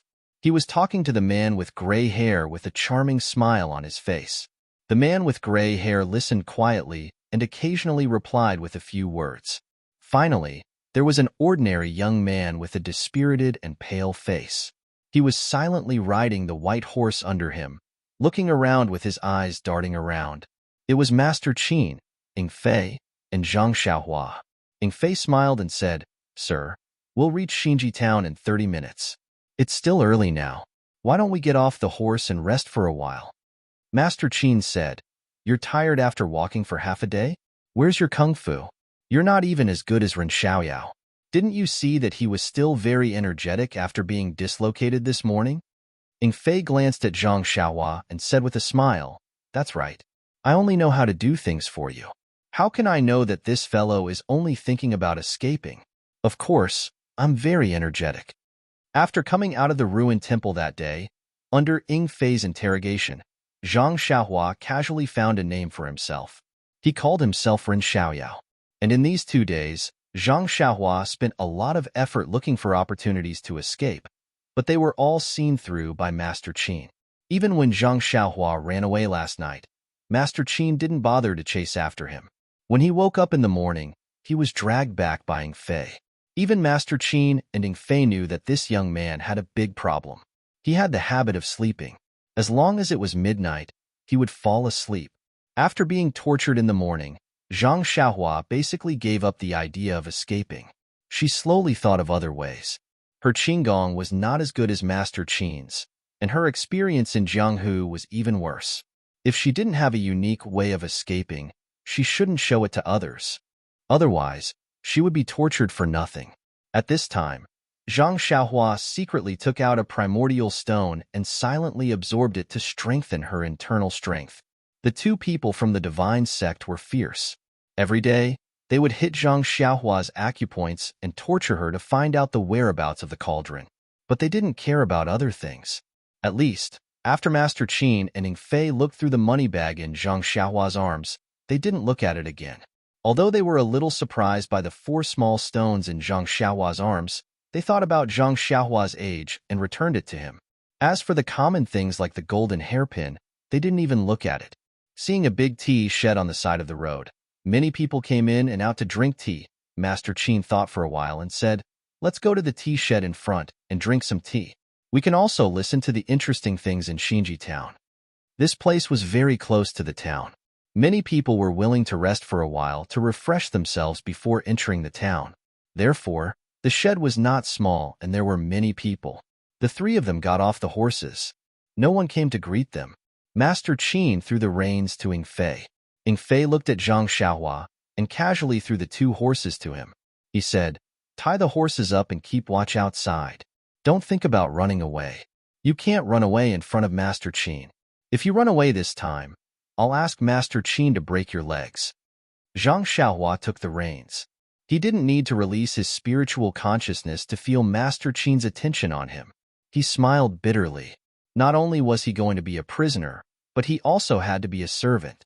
He led the 3 horses to the side and tied them up, allowing them to graze freely.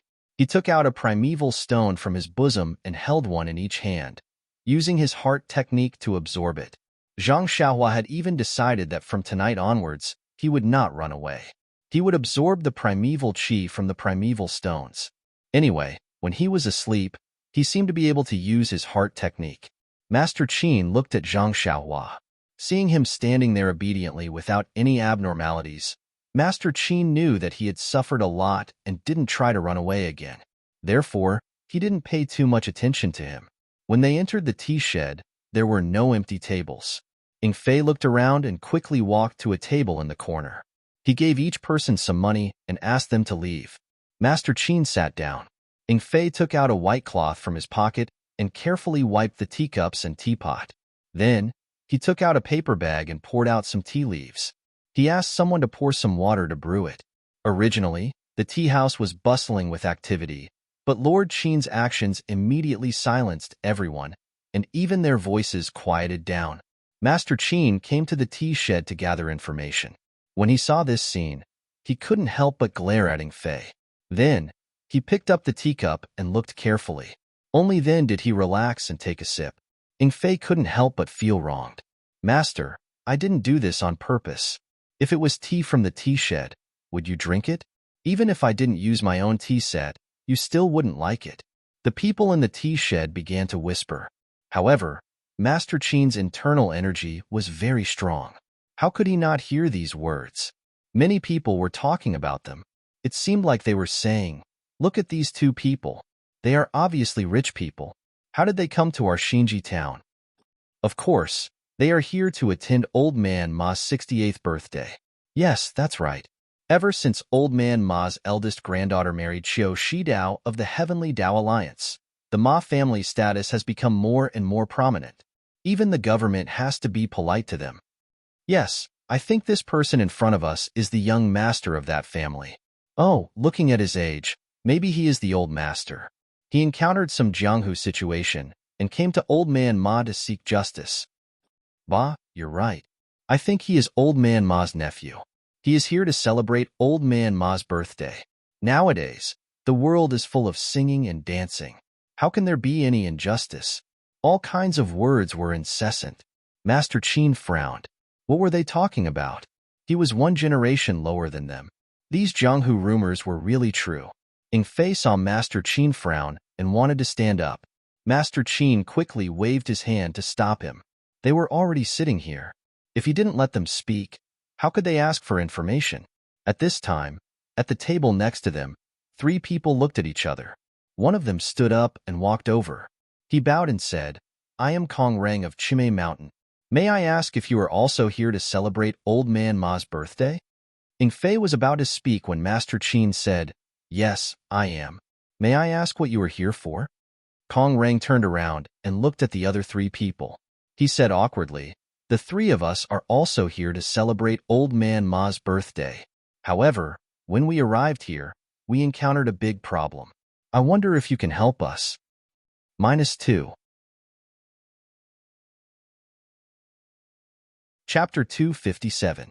Zhang Xiaohua was guarding the horses by himself, but he released his spiritual sense to observe the movements in the tea shed. He was now proficient in using his spiritual sense, so he was able to multitask. His eyes were watching, his spiritual sense was scanning, and his hands were constantly absorbing yuan qi without any delay. Suddenly, the horses that were eating grass neighed loudly, and all of them moved back a few steps. Zhang Xiaohua was shocked. He quickly went forward, grabbed the reins, and comforted the frightened horses. Then he looked carefully. The place where the horses were eating grass was next to the field, and a mouse suddenly came out from the mouse hole in the field, scaring the horses. Zhang Xiaohua's mind flashed. He seemed to have thought of something. At this time, Ing Fei ran out of the tea shed and asked what happened. Zhang Xiaohua said expressionlessly. Ing Fei smiled and said, "Very good. Ren Xiaoyao, take good care of the horses. I will let you suffer less tonight." Then he turned around and went back into the tea shed. Zhang Xiaohua spat at Ing Fei's back and stood there quietly. He withdrew his spiritual sense and no longer absorbed yuan qi. He only focused on the thought that just flashed through his mind. Field, mouse, mouse hole. What did this make him think of? Looking at the small mouse hole, Zhang Xiaohua suddenly understood. Isn't this the Earth Escape? This is the Earth Escape. Although he didn't know what the Earth Escape was, but from the name, it seemed to be digging a hole in the ground to escape. If he could really dig a hole in the ground and escape from there, even with Lord Qin's martial arts, he might not be able to find him. Ha ha ha. Zhang Xiaohua couldn't help but want to laugh, but his laughter stopped abruptly, because he thought that the hole was so easy to dig. If he had a hoe, he could do it. But how could he dig a hole in front of Lord Qin? And this mysterious jade stone recorded the Earth Escape technique. Was it to teach him how to dig a hole better with a hoe? So, Zhang Xiaohua couldn't wait to recall the incantation of the Earth Escape technique and carefully studied it. In the tea shed, Ing Fei whispered to Lord Qin about the matter. Lord Qin nodded and said to Kong Rang, "What problem do you have that you need help with?" Kong Rang cupped his hands and said, "Your Excellency, may I sit down and talk?" Lord Qin frowned slightly and nodded. Kong Rang sat down awkwardly and said, "It's embarrassing to talk about this. Long story short, The three of us have a small grudge with the 5 heroes of the Shao clan of Namu Mountain. That's why we came to find Old Man Ma to mediate. However, we didn't expect that it would be his birthday. The gifts we prepared would naturally be sufficient on normal days, but as a congratulatory gift, it wouldn't be enough. Moreover, we also asked around and found out that ever since Old Man Ma became in-laws with the Alliance of Righteous Tao, the price of asking Old Man Ma to help out also increased again and again. So, Lord Qin smiled and said, "So you want to borrow some money from me?" Hearing this, Kong Rang was overjoyed and said, "It's not what you think. I brought enough banknotes, but I couldn't find a suitable congratulatory gift in a short time. We can't just give you banknotes directly. We don't care about our face, but Old Man Ma does. So, if you have extra gifts, can you give some to me? Of course, I'll give you enough banknotes, and I won't let you suffer a loss." Hearing this, Lord Qin was stunned at first, then he laughed loudly. Seeing Lord Qin laughing, Kong Rang's face was very embarrassed. His face turned red and he said angrily, "Brother, if you don't have extra gifts or don't want to help, you can just say it. Why do you have to laugh at me like this?" After laughing, Lord Qin said kindly, "Brother, it's not that we don't want to help you, but we really didn't prepare any gifts, so we can't say that we'll give you everything. Aren't you going to the Ma Mansion?" Kong Rang was very surprised and felt that he had misjudged. Lord Qin said with interest, "Yes, we're going to the Ma Mansion, but we're not going to give birthday greetings." Seeing this, Kong Rang kindly advised, "Brother, I see that you're also a martial artist. The Ma family is a martial arts family in Xinji Town. If you want to visit at this time, you'd better prepare a suitable gift first. Otherwise, it'll be inappropriate if you're rejected at the door." Lord Qin cupped his hands and said, "Thank you for your reminder. We'll go to the town later. Maybe we can find something good." Seeing that Lord Qin obviously didn't listen to his words, Kong Rang sighed and turned back to his table. Then he paid the bill and hurried out. He must have gone to look for something again. Anyway, they were not short of money, so they might have something to their liking. Lord Qin and Ning Fei sat for a while, then got up and left the tea shed. Seeing Zhang Xiaohua staring at the field in a daze, Lord Qin scolded, "Ren Xiaoyao, are you thinking of love? Hurry up and bring the horse to Lord Qin." Zhang Xiaohua, who was studying the earth escape technique, was immediately awakened. She was not angry, but untied the reins and led the horse to Lord Qin. Seeing Zhang Xiaohua obedient, Lord Qin was a little surprised. He looked at Zhang Xiaohua from head to toe and didn't seem to recognize her. Why was she so different from the person who wanted to run away 2 days ago? After getting on the horse, Zhang Xiaohua was still a little dazed. She followed behind them with empty eyes. Lord Qin couldn't help but wonder, did she become mentally retarded after being searched by the soul-searching hand? There was no such note in the ancient books of the sect. Not to mention Lord Qin's confusion, Ning Fei led the way. The three of them walked slowly along the pipeline into Xinji Town. Ning Fei seemed to know the location of the Ma Mansion. He didn't ask anyone and just urged the horse forward. After passing a few streets, they heard the sound of gongs and drums in the distance. There was also the sound of opera singing. It should be the liveliness of the Ma Mansion. While they were walking, they heard a few shouts behind them, "Get out of the way! Get out of the way!" The road Zhang Xiaohua and the other two were walking on was the main road to the Ma Mansion. The Ma Mansion had already made it very spacious. It was more than enough for 4 horses to walk side by side. Moreover, the 3 of them were not walking in the center, so there was no need for them to get out of the way. However, from afar, 8 tall red horses galloped from behind. They shouted as they galloped. Even the horsewhips in their hands were mercilessly hitting the people who were a little late to get out of the way. Zhang Xiaohua was daydreaming and thinking about the ancient words. She didn't hear the shouts behind her. Lord Qin and Ning Fei were originally arrogant people. How could they pay attention to them at this moment? Therefore, all the people and horses on the street were sensible enough to hide on both sides of the street. This made the 3 people and 3 horses who were not blocking the road suddenly appear. The one sitting on the red horse was a handsome young man in his 20s with red lips and white teeth. He looked very arrogant. He used the horsewhip smoothly and hit people from time to time. At this moment, he saw that the 3 horses in front of him didn't give way to him. Although they didn't block the road, he was still angry. When he caught up to Zhang Xiaohua's side, he looked at her from the corner of his eyes. She was wearing very ordinary clothes and looked very haggard. Moreover, she looked dull. He thought that she must be a lowly servant. How could such a person not give way to him? The handsome young man was furious. He raised the horsewhip in his hand high and slapped it towards Zhang Xiaohua's face. If it was a normal time, Zhang Xiaohua would naturally be able to dodge it. However, she was in the middle of comprehending something and didn't pay attention to what was happening around her. Just as the horsewhip was about to hit her face, a shadow appeared from the side. With a pa sound, the horsewhip that was lashing towards Zhang Xiaohua was entangled by another horsewhip. When the handsome young man looked over, he saw that it was the gray-haired Lord Qin in front of Zhang Xiaohua's horse. In Lord Qin's eyes, Zhang Xiaohua was his prisoner. It was natural for him to torture her and punish her however he wanted.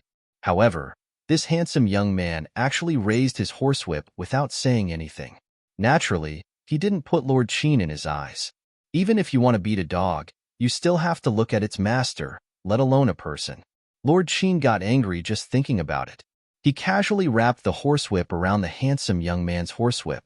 Then, with a little force, the handsome young man felt a huge force pass through his arm. His hand went numb, and the horsewhip in his hand was taken away. Lord Qin then shook his wrist, and the horsewhip was thrown far away into a smelly ditch by the side of the road. Seeing this, the handsome young man was furious. He pulled out a sword from his waist and was about to rush forward. The rider behind him was an old man. He hurried forward and grabbed the handsome young man's hand. He said in a low voice, "Young master, this is already in front of Old Man Ma's mansion. Looking at the direction these three people are going, they are probably here to celebrate Old Man Ma's birthday. If you act in such a hurry, I'm afraid you will offend Old Man Ma's guests." The handsome young man said angrily, "But they didn't make way first. They even took my horsewhip away." The old man said, "Even so, remember this person's face first. It won't be too late to make trouble for him after the birthday celebration. If we act now, it will be hard to avoid the suspicion of slapping Old Man Ma's face. People will say that we are not sensible." Hearing this, the handsome young man nodded. He stared at the three people fiercely and then rode forward. From the beginning to the end, Lord Qin, Ing Fei, and Zhang Xiaohua didn't even look at him. Their expressions were very indifferent. When the handsome young man arrived in front of Ma Mansion, someone had already reported inside. A white-haired, purple-red face, hale and hearty old man personally came out to greet him. It was Old Man Ma, Marulong. When the handsome young man saw the old man, he hurriedly got down from his horse and bowed. "Grandson-in-law greets Grandpa. I wish Grandpa a long life and great fortune." Marulong also quickly helped him up and said, "Grandson-in-law, no need to be so polite. We are all family. Quickly get up." The handsome young man took the opportunity to get up and said with a smile, "I haven't seen Grandpa for a long time. Your body is even stronger.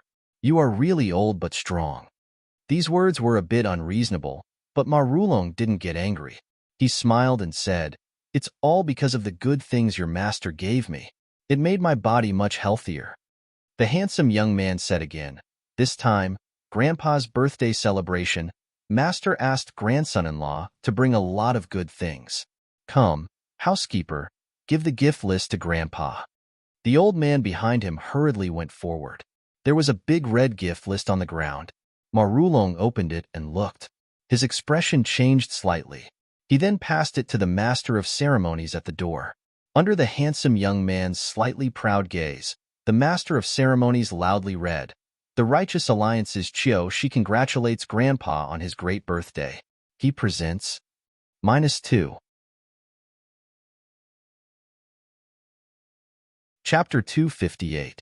The master of ceremonies called out, "A pair of 100-year-old fleece flower flowers, a pair of 100-year-old ginseng." Although there weren't many things, no gold, silver, jewels, jade, or antiques, but the celestial path had been destroyed for 10,000 years. The chi of heaven and earth was thin. Even the quality of medicinal herbs had declined. Normally, it was rare to see things that were decades old. But this guy actually raised his hand and brought out 100-year-old medicinal herbs, and they were even mature. How could it not shock everyone?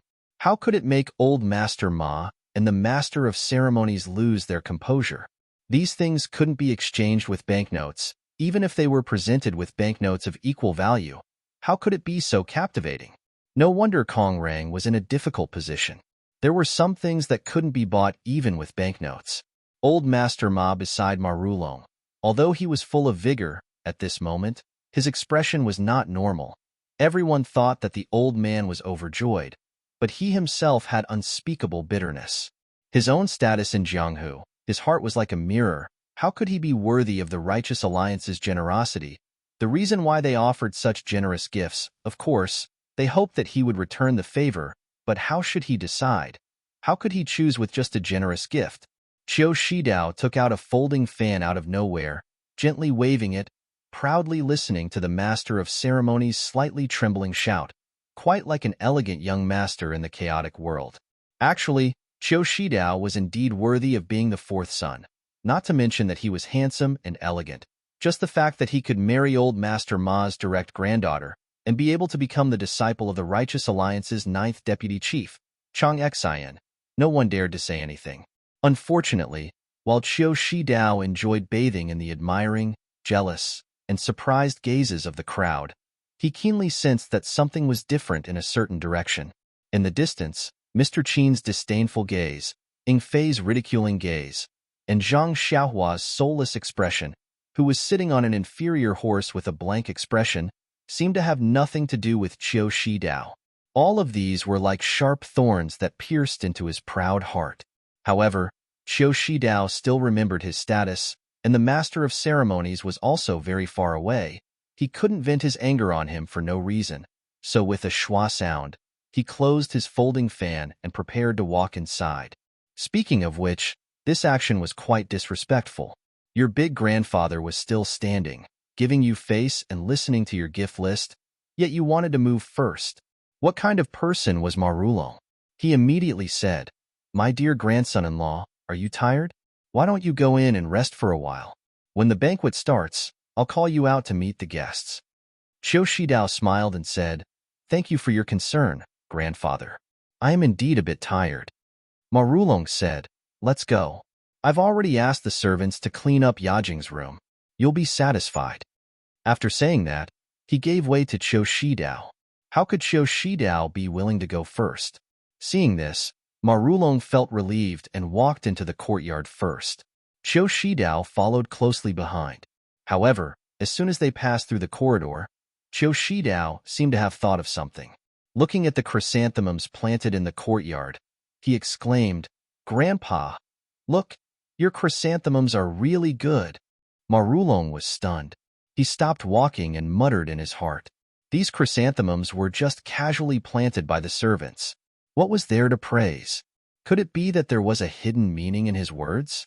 Therefore, she also walked to the chrysanthemum flower bed and accompanied Qiu Shidao to admire the chrysanthemums. As they admired the chrysanthemums, they also tried to sound him out, not knowing what Qiu Shidao meant. Qiu Shidao's ears were listening outside. His eyes also occasionally glanced outside the door. He only casually responded to Marulong's probing, causing Marulong to be confused.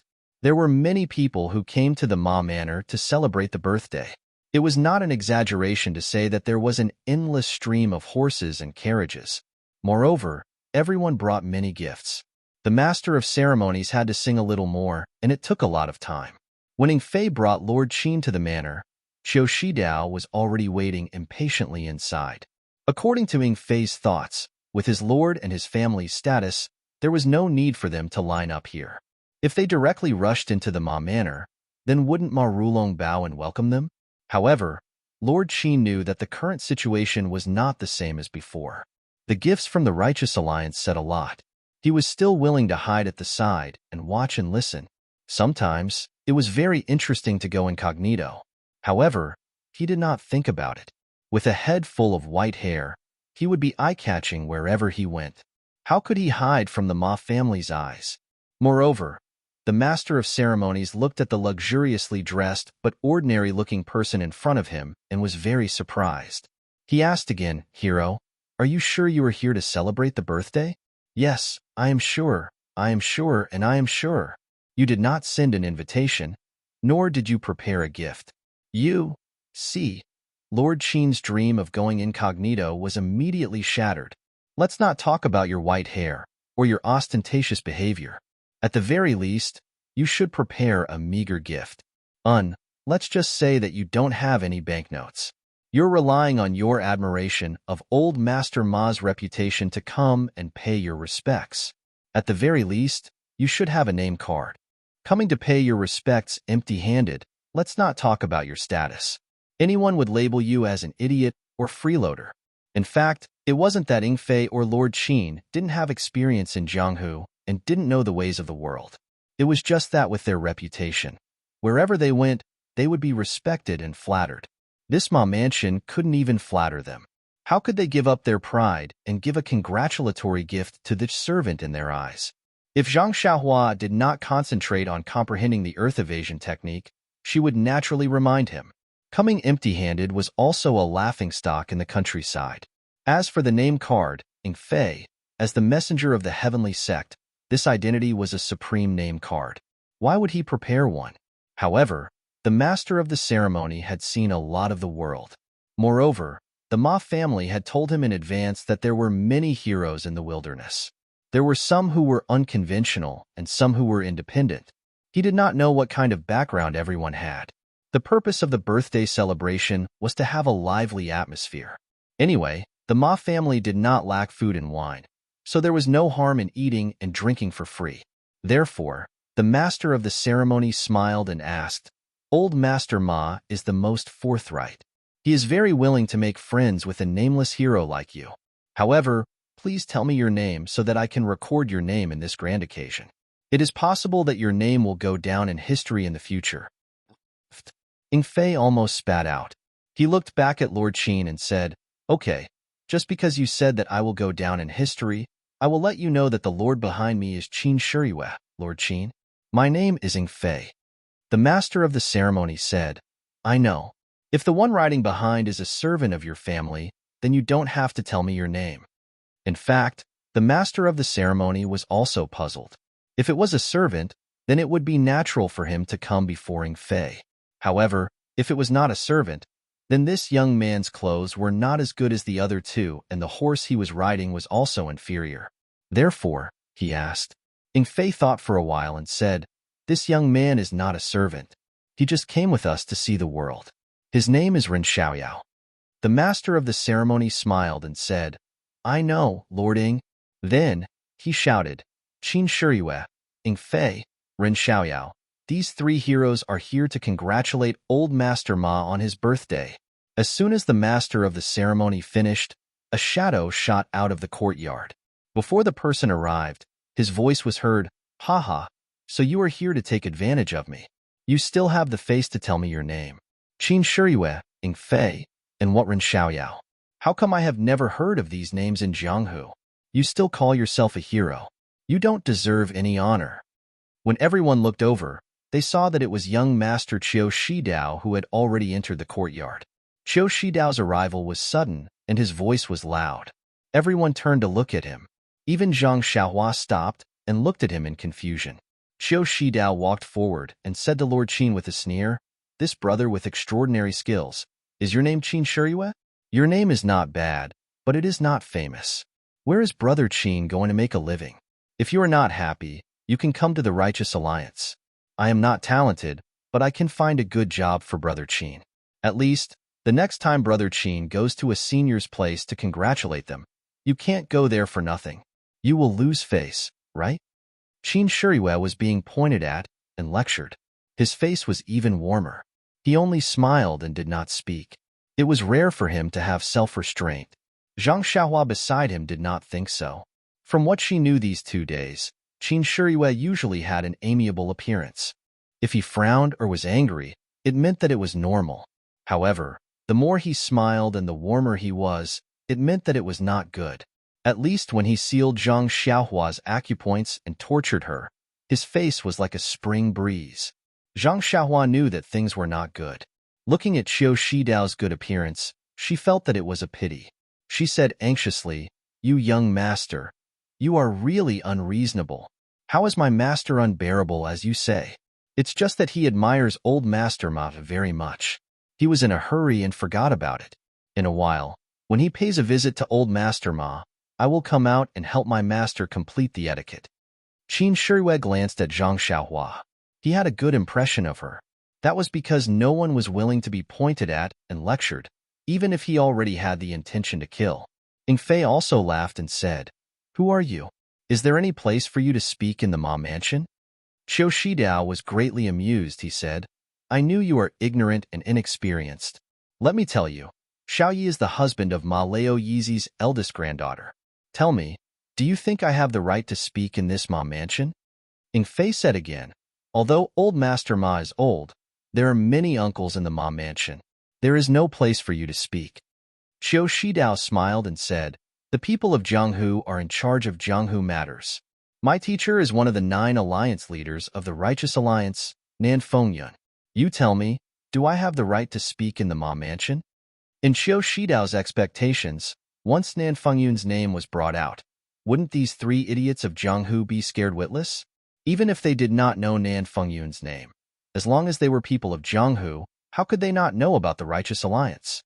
And of these 3 people, 2 of them were wearing bright clothes and had good horses. They should know about the Righteous Alliance and would not give him face. -2. Chapter 259. Sure enough, Ing Fei was as unbearable as he imagined. He was immediately shocked and shouted, "Nan Fengyun, you are Nan Fengyun's disciple? Sorry for the disrespect." When Qiu Shidao heard this, a smile appeared on his face. He opened the fan in his hand and waved it. He thought to himself, "Now you know how powerful I am. Quickly apologize to me. Seeing that you are here to celebrate Old Man Ma's birthday, I will give you some face. If you give Old Man Ma a gift later and I don't get a share, I will teach you a lesson." However, Ing Fei's tone changed and he shouted, "But, young master, I remember that the leader of the Righteous Alliance is called Zhang San. How come there are suddenly 9 leaders? And this Nan Fengyun seems to be the weakest of the 8 vice leaders." Qiu Shidao's face turned red. What Ing Fei said was right. What he said just now was also right. Normally, no one would refute him. Giving him face and not spending a single copper coin, who wouldn't be happy? However, Ing Fei's explanation immediately caused Qiu Shidao's face to fall to the ground. However, he could not refute it. The alliance head of the Righteous Alliance was that Zhang San whose name could not be any more vulgar. It was even more vulgar than Zhang Xiaohua's name. The other few were all Vice Alliance heads. Furthermore, Nan Fengyun was indeed the weakest of the 8 Vice Alliance heads. However, even though the weakest was in the Righteous Alliance, in Jianghu, he was still an incredible figure. Qiu Shidao became angry from embarrassment and said, This Jianghu is the Jianghu of the people of Jianghu. The Ma family is in Jianghu and naturally has to have Jianghu people speak. My Righteous Alliance is famous in Jianghu. Don't I have the right to speak in the Ma family?" This Qiu Shidao was also angry and somewhat hysterical. He had fallen into Ing Fei's trap. In fact, as the grandson of the Ma family, he naturally had the right to speak. However, he had always been proud of the Righteous Dao Alliance and did not put the identity of the Ma family's grandson in his eyes. Therefore, he did not use his identity as the grandson of the Ma family and put the cart before the horse to talk about the qualifications of the sect. Ing Fei saw that Qiu Shidao fell into his trap and laughed. This Jianghu is the Jianghu of the people of Jianghu and not the Righteous Alliance. The Ma family is naturally not the Ma family of the Righteous Alliance. What right do you have to speak? Qiu Shidao became even angrier and said, "If the Righteous Alliance is not qualified, who are you? Do you have the right to say that here? This young master has also given you a finished ginseng. What kind of congratulatory gift do you have?" The 2 of them were bickering at the entrance of the Ma mansion. It was only after a while that Old Man Ma finally arrived late from the mansion.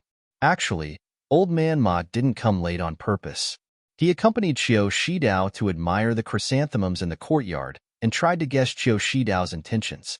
Unexpectedly, while they were talking, Qiu Shidao rushed out of the courtyard like a bolt of lightning, leaving this old man in front of the chrysanthemum terrace wondering, "What did I say to make my precious grandson-in-law so panic? Or did Sun have something urgent to attend to? Sometimes, one couldn't be careless. When Marulong arrived at the front of the mansion, he heard someone quarreling with his beloved grandson-in-law. He couldn't help but feel angry. Everyone in the mansion knew Qiu Shidao's position in his heart. Who would dare to behave atrociously in front of him? Could it be that they were guests who had come to celebrate the birthday? He had already made up his mind. If it was a guest with a slightly lower status, he would definitely teach him a lesson. However, when he walked out of the mansion, everything in front of him immediately stunned him. His gaze wasn't looking at his grandson-in-law that he usually admired, but at Qin Shiyue's white hair. It was as if that white hair was a rare treasure that he couldn't bear to look away. Marulong had never seen Qin Shiyue before, but Ingfei had been here a few times. Among all the people in the Dragon God sect, other than Ingfei, he was most familiar with Qin Shiyue. Her white hair was often mentioned by Ingfei. What was this person doing here? Wasn't there still some time before the appointment? Ma Rulong hurriedly went up and scolded loudly, "Shi Dao, don't be rude." When Qiu Shidao heard Ma Rulong scolding, his face was very surprised and his heart was a little unhappy. However, he was a genius after all. How could he not know the severity of the situation? He quickly moved to the side and waited for Ma Rulong's explanation. He wanted to see what kind of deities Qin Shiyue and Ingfei were. As expected, Ma Rulong politely said, "This is Qin Shiyue, Lord Qin. He is very famous in the Jianghu. Don't offend him." Then he bowed deeply to Qin Shiyue and said, "This old man didn't know that Lord Qin came from afar. I didn't come to the mansion to greet you. Please forgive me." Qiu Shidao wasn't a fool. Seeing this, he naturally knew that Qin Shiyue had some background. However, Ma Rulong's introduction was very vague. He only said that he was Lord Qin and didn't say where he came from. Could it be that this person who called him Lord was someone from the government? Looking at Qin Shiyue and the other's attire, he was even more certain of his thoughts. Moreover, Ma Rulong was getting old in recent years and had plans to retire from the Jianghu. It wasn't like he was hooking up with the government. If someone from the government came to congratulate Ma Rulong on his birthday, it would be reasonable. That's right. Coming empty-handed and leaving with sleeves full had always been the way of the government since ancient times. Thinking of this, Qiu Shidao couldn't help but look down on them. He was one of the direct disciples of the Righteous Alliance. Even if it was someone from the government, how could ordinary people compare to him? Moreover, with Ma Rulong's status, how could he make friends with someone from the government? Thus, Qiu Shidao couldn't help but take a step forward. He cupped his hands and said, "I don't know which Lord Brother Qin is working for. If you know each other, please explain. Since we know each other, the matter of stealing the whip just now can be discussed." When Ma Rulong heard this, he knew that Qiu Shidao had misunderstood. Qin Shiyue's background couldn't be revealed in front of everyone. Qiu Shidao, this child, was usually very clever. Why did he have to make things difficult for himself today? However, Qiu Shidao was not only his grandson-in-law, but also represented the Righteous Alliance. If they were in the mansion, he could naturally reprimand him. However, in public, he had to leave some face.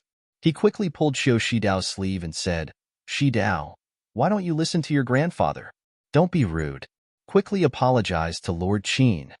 He deliberately pointed out grandfather in his words to let Qiu Shidao understand his other identity.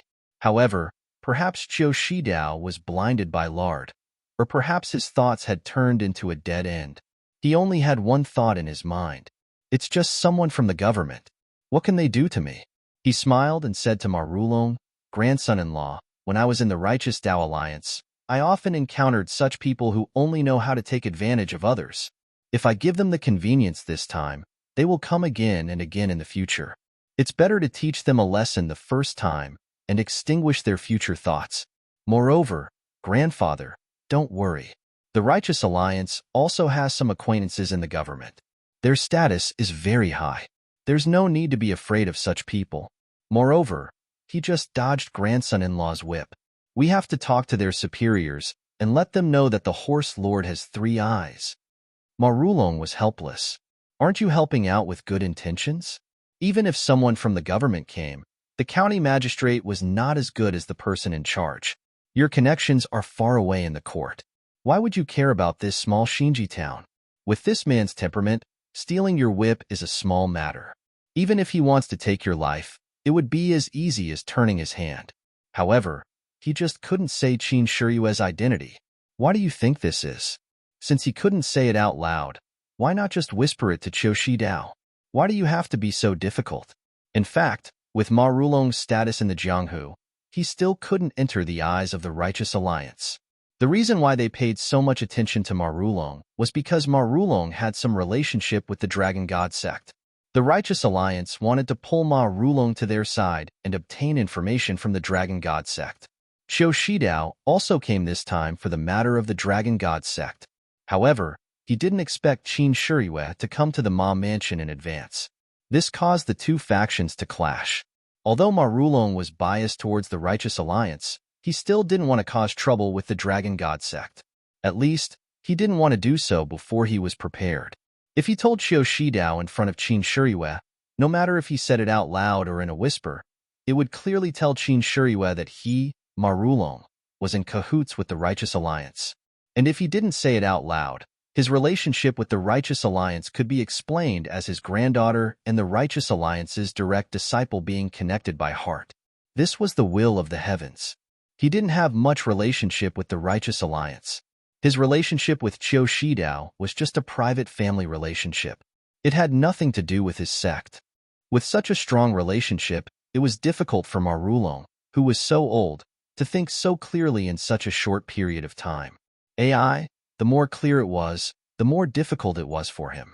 He really didn't expect his two backers to be at loggerheads at this time. If there was a front and back, how good would that be? At least he could pull Qiu Shidao's ear and tell him, "This is the person your master told me about. This person is also a person from the Dragon God sect that I am very afraid of. You should wash up and go to sleep. Don't make a mess here." Seeing Qin Shiyue's smile become wider and Ing Fei's face become ice cold, Ma Rulong hurriedly grabbed Qiu Shidao's clothes and shouted, "Come, invite young Master Qiu to the main hall for tea." The family members who had been waiting for a long time came forward and half-supported and half-dragged Qiu Shidao into the Ma mansion. Qiu Shidao thought that Ma Rulong was afraid of the government officials. As he walked, he turned his head and said, "Grandfather, don't be afraid of them. They are just paper tigers. Later I will introduce you to a few important people from the government. They will definitely be able to support you." Ma Rulong bitterly smiled and pretended that he didn't hear anything. He went forward and bowed deeply. "Please forgive me, Lord Qin and Lord Ing. This child has been spoiled and doesn't know the immensity of heaven and earth. This old man apologizes to the two of you on his behalf." Ing Fei turned his head and looked at Qin Shiyue. He saw that Qin Shiyue's expression was normal. She only smiled and said, "Old man Ma, you are very lucky to have found a grandson-in-law from the Righteous Alliance. In the future, you will be able to provide for your old age." These words had a double meaning, which made Ma Rulong's heart jump. -2. Chapter 260. Ma Rulong thought to himself, what is real is fake, and what is fake is real. He wanted to hide it from the Dragon God sect for the time being, but what did he do wrong? How could they see through it? However, on second thought, he thought that Ing Fei might be testing him. If he was guilty, he would naturally be seen through by Ing Fei. So, Ma Rulong smiled and said, I don't dare. My children and grandchildren have their own fortune. I am old and can't care so much. I just hope that I can safely go through the last part of my life.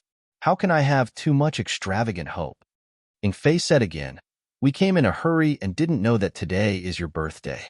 Sorry for our rudeness. Otherwise, there wouldn't be such a commotion." Ma Rulong quickly waved his hand and said, "Lord Ing, you are too polite. You and Lord Qin are my honored guests. Since you can come, it is my honor. There is no need to talk about gifts. Please come in and drink some tea to wash away the dust. Later, you can also drink a cup of my turbid wine." Then, he personally invited the two into the mansion. Ing Fei didn't dare to make a decision. Qin Shiyue smiled and said, "Then I will nag you." Then, she gave the reins to Zhang Xiaohua and went in first. Ing Fei saw this and also gave the reins to Zhang Xiaohua. Zhang Xiaohua looked at the reins in her hand and curled her lips. How did I become someone's servant? I am such a failure as a prisoner. Then, she rolled her eyes and looked around. Unfortunately, as soon as she thought about it, she immediately felt that Qin Shiyue's attention was fixed on her. She could only shrug and give up the idea of running away. Fortunately, the Ma family was good at managing their household. Before Zhang Xiaohua said anything, a family member came forward and took the horses. There must be someone to take care of them. As for how they treated them, whether they treated them carefully or threw them aside, it was none of Zhang Xiaohua's business. Even if they poisoned the horses, Zhang Xiaohua would be happy to see it. Following her family's guidance, Zhang Xiaohua followed them to the reception hall. There were already many Jianghu heroes and local squires in the hall. They were all talking in groups. When Zhang Xiaohua looked around, she didn't see Qin Shiyue's gray hair. She couldn't help but feel happy. Unfortunately, before she could smile, she saw a family member coming over and smiling apologetically. Is this little brother surnamed Ren? Zhang Xiaohua was stunned. Just as she was about to deny it, she immediately realized her new identity. Her smile froze on her face as she said resentfully, "Yes, I am Xiao Ren." That family member respectfully said, "Master Ma asked me to lead you to the inner hall. Please follow me." Zhang Xiaohua thought, "Nonsense, how can I not go?" Then, she nodded and was too lazy to say anything. She followed the family member to the inner hall. It was a quiet small hall. Ma Rulong was drinking tea with two people. Qin Shiyue looked up and saw Zhang Xiaohua walking in. She didn't say anything. Ying Fei smiled and said, "Xiao Run, come and have some tea." Looking at Ying Fei's ugly face, Zhang Xiaohua had the impulse to rush up and push him to the ground. She wanted to stomp on him so that he would never be able to turn over. Ma Rulong also smiled and said, "Little brother Ren, come and taste my pu'er tea. The taste is very good." Zhang Xiaohua suddenly smiled and said, "Okay, Master Ma, I have seen this pu'er tea in books before. I have never had the chance to taste it. Today, I will try it." Seeing Zhang Xiaohua's bitter face suddenly turn into joy, Ying Fei almost thought that this fellow was stupid. Thus, he was also stunned. Only when Zhang Xiaohua tasted the magenta tea did Ying Fei realize that this fellow dared to play with him. Tonight, he would be in trouble.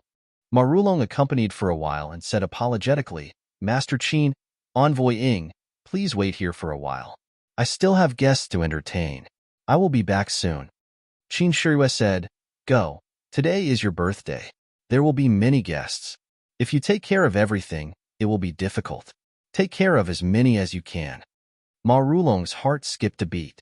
He laughed dryly and quickly left. After Ma Rulong left, Ying Fei shouted, "Master Qin, this Ma Rulong obviously has a problem. He can't be explained clearly to the Righteous Alliance. What do you think we should do?" Qin Shiyue smiled and said, "The Emperor is not anxious, but the eunuch is anxious. The master has not even said anything, and you are already worrying for him. Don't be anxious, let's walk slowly. Since we have already met Xiu Shidao, I think old Ma will have a choice." When Ying Fei heard this, he opened his mouth and wanted to say something but did not dare to.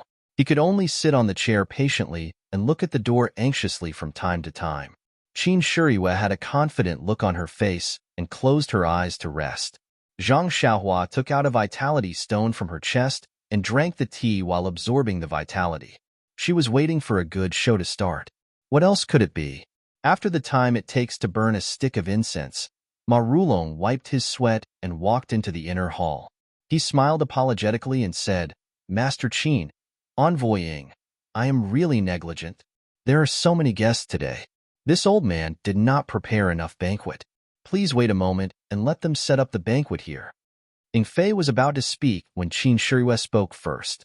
She said, "Ma Rulong, this lord did not come today just to celebrate your birthday. You must have already received the message I sent you earlier. Let's do the proper business before the banquet starts. Only after the business is done will this lord be in a good mood to drink."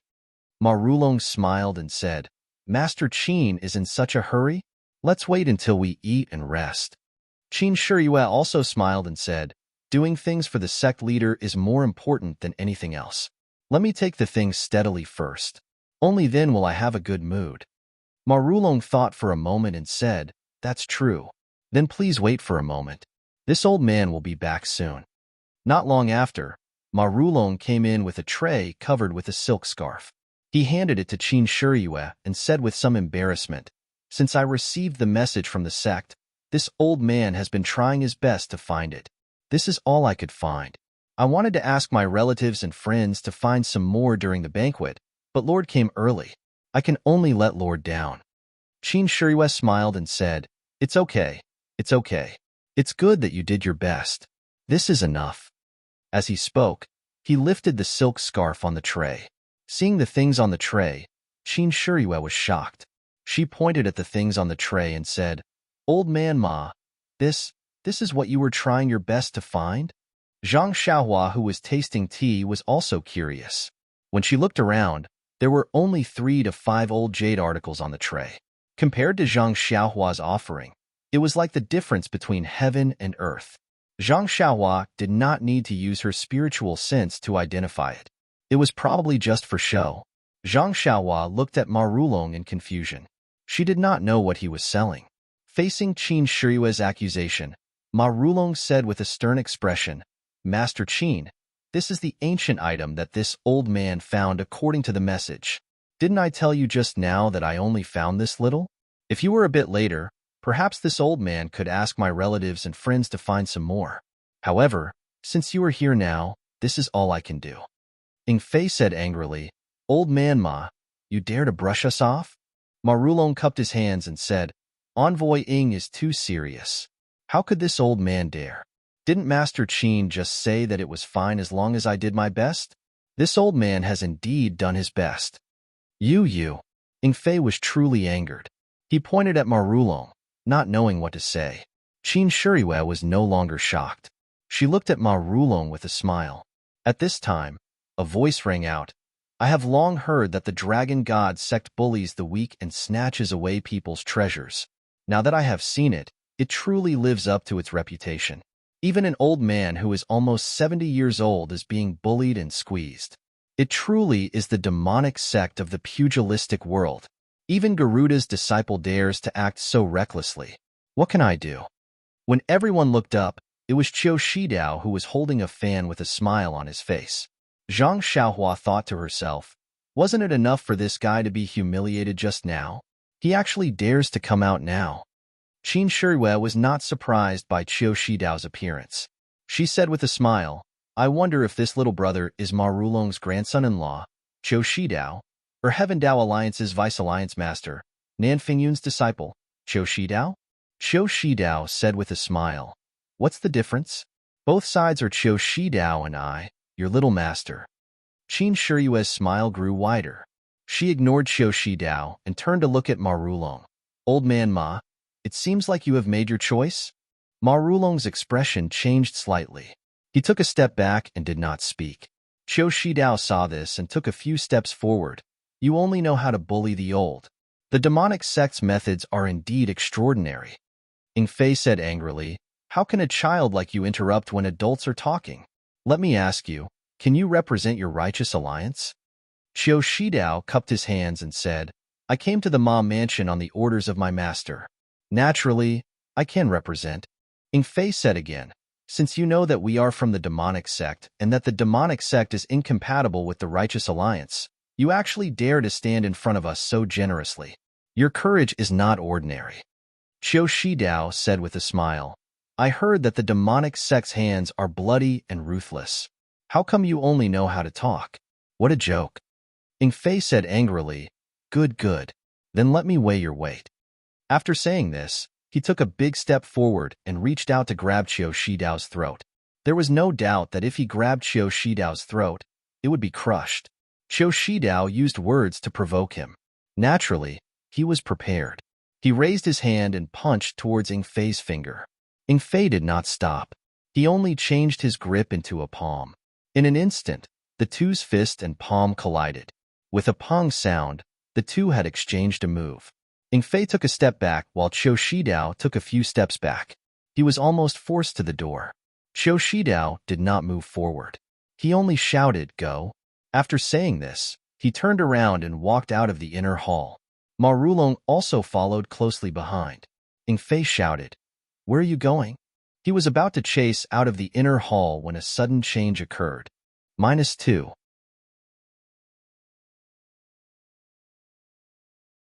Chapter 261. Kacha, Kacha, Kacha, Kacha, almost at the same time. The windows on 3 sides of the inner hall were kicked open from the outside. 3 short and fat figures fell to the ground like meteors and landed around the hall. Zhang Xiaohua originally thought that there would be some kind of mechanism in the inner hall, or something like a big net that could catch them all in one fell swoop. At this time, seeing that there were actually 3 people, he was relieved. At least, he would not be accidentally injured. However, when he saw the faces of these 3 people, he could not help but feel a little surprised and also laughed. These 3 people actually looked exactly the same. They were the legendary triplets. Moreover, these 3 people all had small noses, small eyes, and chubby faces.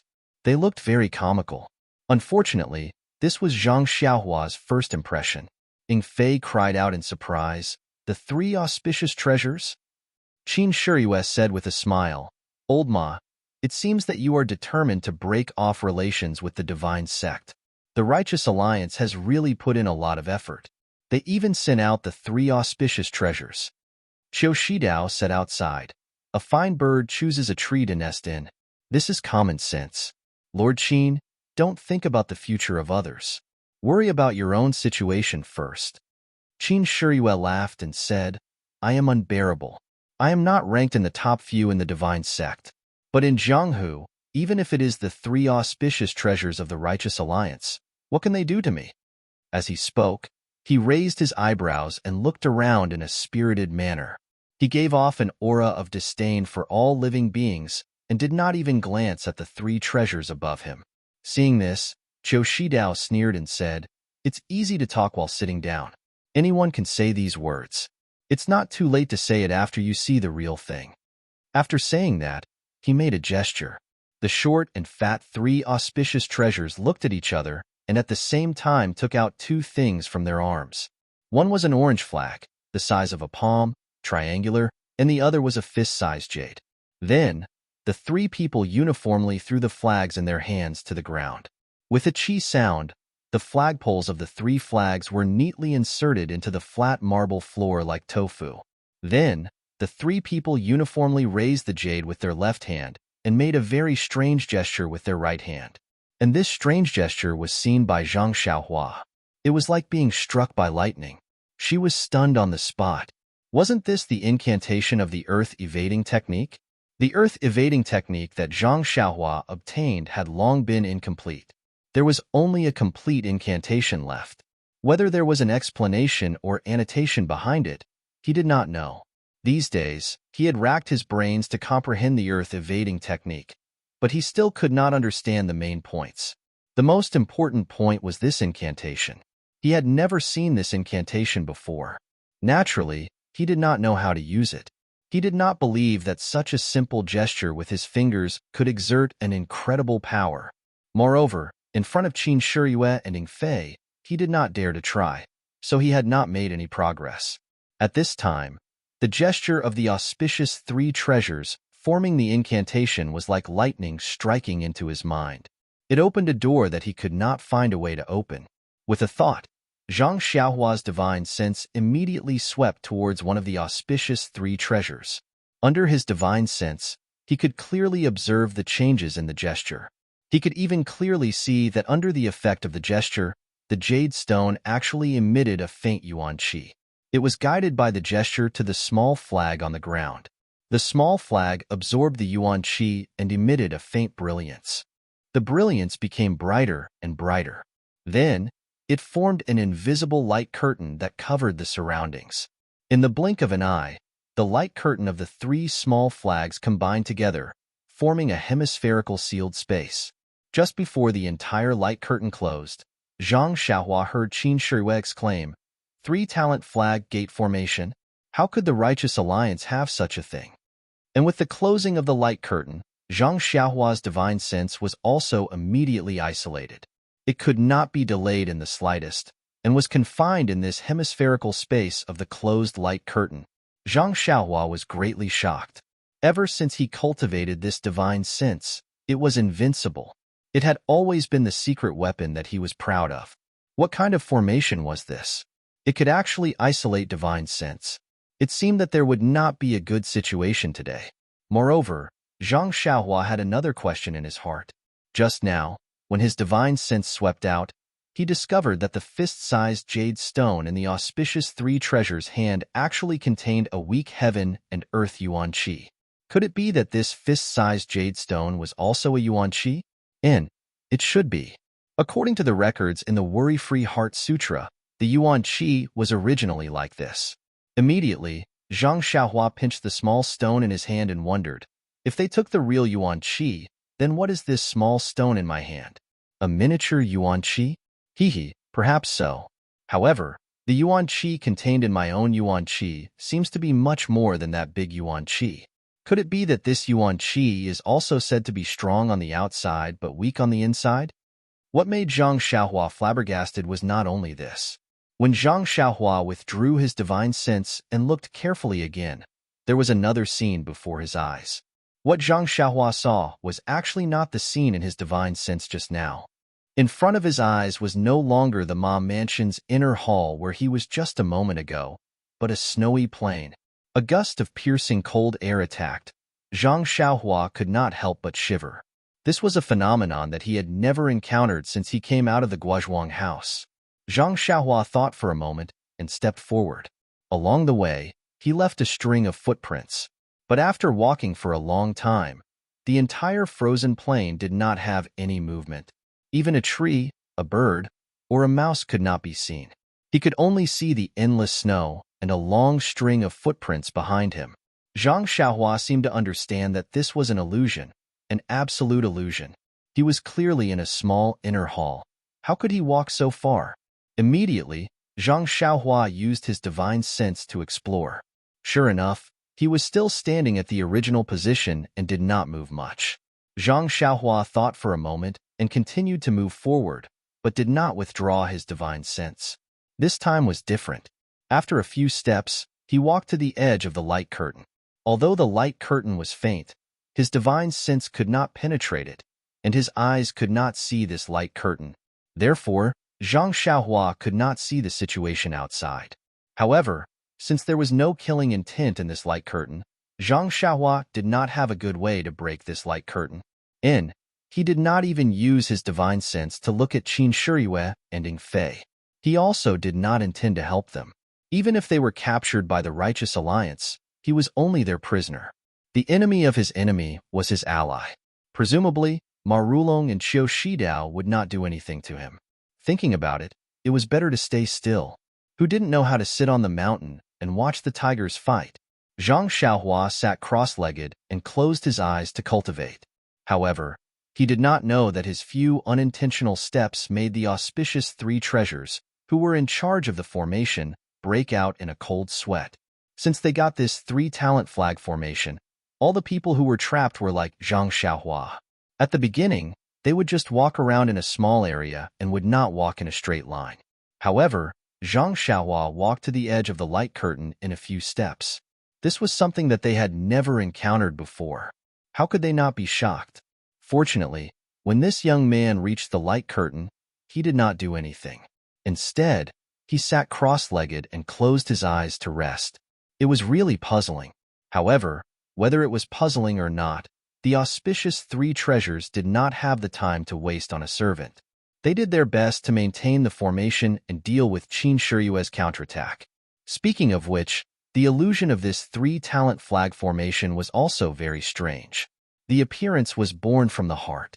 The reason why Zhang Xiaohua could see the snow-covered plains seemed to be related to some little secret in the bottom of his heart. As for Ying Fei, just like Zhang Xiaohua, when he heard Qin Shiyue shout, three-talent flag formation, when he heard Qin Shiyue shout, he was also very surprised. He couldn't figure out the meaning behind Qin Shiyue's shout. He felt that even if the three of them joined hands, they might not be able to defeat him and Qin Shiyue. However, he didn't have a divine sense and couldn't see the light curtain close. When Qin Shiyue's shout fell, his eyes turned black. Unexpectedly, the scene of a moonlit night appeared in front of him. An assassin with a black cloth, covering his face and wearing night clothes, was holding an inch-long dagger. Wasn't this the scene of him being chased in the past? Although many years had passed, this scene still left an indelible impression in his heart. He didn't have time to think and immediately got up to run. If one watched from outside the light curtain, they would see Faye running non-stop in the same place. From time to time, he would look back in horror. In the end, he stood there and punched and kicked in all directions. It was very funny. However, not to mention that the people inside the formation couldn't see.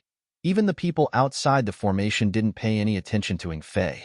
The auspicious three treasures, Marulong and Qiu Shidao, were all looking at Qin Shiyue in the formation.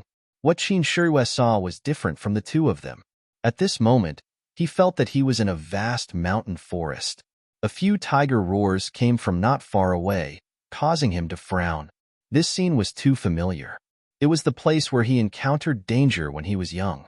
He knew that not long after, a huge tiger would descend from the sky and take him away. Then, his adoptive father would kill the tiger and save him. However, presumably, his adoptive father wouldn't appear in this mountain forest, and he would be taken away by the tiger. Sure enough, after a tiger roar and a gust of wind, a white tiger with slanted eyes appeared. Seeing Qin Shiyue, the tiger pounced on him. At this moment, Qin Shiyue didn't panic. He slightly leaned forward and his body fell into the tiger's belly. With a shake of his hand, he pulled out the soft sword from his waist and slashed at the tiger. The tiger let out a miserable howl that shook the mountain. Its stomach was filled with internal organs and blood. Qin Shiyue held the soft sword in his hand and vigilantly observed his surroundings. He secretly pondered.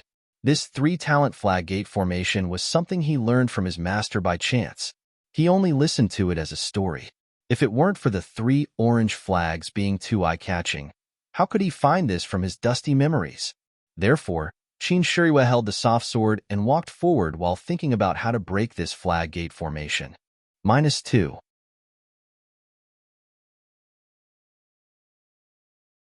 Chapter 262. However, no matter how hard Qin Shiyue racked his brain, he could not think of a way to break the three-talent flag gate formation. He was just listening to a story and was curious. Why would he care about breaking it? Moreover, it seemed that in his mind, he did not have any impression of breaking it. Perhaps his master might not be able to break it. Slowly walking to a high place in the forest, Qin Shiyue looked into the distance. Looking at the continuous mountains, he could not help but praise. This formation is just like the legend. The illusion inside is so real.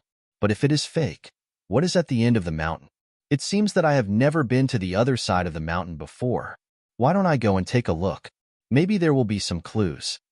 Thinking about it, Qin Shiyue put away his soft sword and stretched his body. Using his peerless qinggong, he ran straight to the end of the mountain. Qin Shiyue studied under the Garuda, heavenly king of the dragon god sect. What was this Garuda? The Garuda recorded in the Dharma Sutra was a kind of big bird.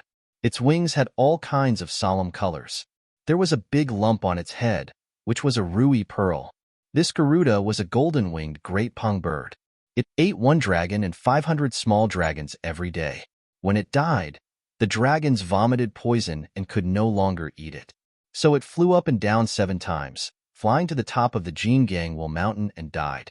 Because it ate dragons as food all its life, there was a lot of poison accumulated in its body. When it was about to die, the poison was released. After its flesh was burned, only its heart was left, which was pure green glaze. Garuda Heavenly King was known for his qinggong in the 8th Division Heavenly Dragon. Naturally, Qin Shiyue's qinggong was also very good. Otherwise, even with Zhang Xiaohua's qinggong, she did not have any advantage over Qin Shiyue. When he used all his strength in the illusion, he flew through the endless forest like a gust of wind. But just as he was flying happily, a ripple appeared in the scene in front of him. All the scenes overlapped, and there was a gap. It allowed him to see the auspicious 3 treasures in the inner hall, whose faces were covered in sweat and looking at him in horror. But it was only a moment, and it was immediately replaced by the original scene. He immediately fell back to his original position. A few tiger roars sounded from afar. Ha ha ha. Qin Shuriwe laughed loudly. He had found a way to break the three-talent flag array. At this time, he didn't care about killing the tiger anymore. Instead, he pulled out his soft sword. His figure flashed, and in an instant, he ran straight into the distance. Outside the formation, one of the auspicious three treasures said to someone in horror, "Big brother, it's not good. The formation bead in my hand seems to have no energy left." If Zhang Xiaohua was beside me, she would naturally be able to see it with her spiritual sense. The heaven and earth yuan qi in the jade stone was gradually drying up. The yuan qi that was transmitted to the small flag on the ground was already extremely thin. The light on the small orange flag was also gradually fading. It must be said that although this three-talent flag array was an extremely ordinary formation in the Immortal Tao, if it was used to trap a martial artist, he would not be able to easily escape. Even if the auspicious three treasures didn't have any yuan qi and only relied on the yuan qi in the yuan qi stone and couldn't activate the flag array's attack, but just this simple defense and simple illusion was already an invincible existence in the era when the Immortal Tao was destroyed. At least, before the Righteous Alliance used this flag array, they had never failed. But after all, this was an external object. The yuan qi in the yuan qi stone would dry up one day. Coincidentally, today was the day when the yuan qi in one of the yuan qi stones was used up. Otherwise, even if the real Garuda Heavenly King came, his Qinggong might not be able to make the flag array reveal a flaw so easily. Inside the flag array, Qin Shuriwe kept running forward. The scenes in front of him kept overlapping and breaking. The scenes in the inner hall also kept appearing in front of him. Moreover, the time was getting longer and longer. Even Ing Fei stopped running away and stopped in shock. He raised his head and looked at the world that was flickering. After a while, he heard one of the auspicious three treasures call out, "Big brother." Before he could finish his words, the jade stone in his hand suddenly turned into powder and scattered on the ground. The small flag on the ground also suddenly lit up and immediately returned to its simple and unadorned appearance. Although the other two flags were still emitting a faint light, the light screen was no longer complete. 30% of it had already disappeared. The illusion in the formation could no longer appear. Zhang Xiaohua, who was meditating, sensed the change in the yuan qi and unconsciously opened her eyes. At this moment, the eyes of Qin Shuriwe and Ing Fei in the flag array lit up. Qin Shuriwe was already using his peerless Qinggong. At this moment, he just changed his direction and rushed towards one of the auspicious three treasures. And let's call him Airbao for now. The jade stone in Airbao's hand turned into powder, but he did not have this kind of experience. He was still making hand seals and did not loosen his grip. The power of the seal did not disappear. In fact, the seal used by the auspicious three treasures was not the seal used by the three talents flag array. After the celestial Tao was destroyed, someone improved the seal so that martial artists could use the yuan qi to control the array.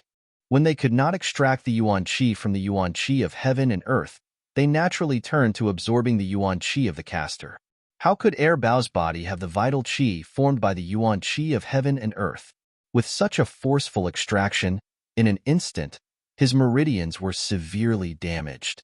It was as if his vital qi had backfired, and a stream of blood flowed out from his 7 orifices.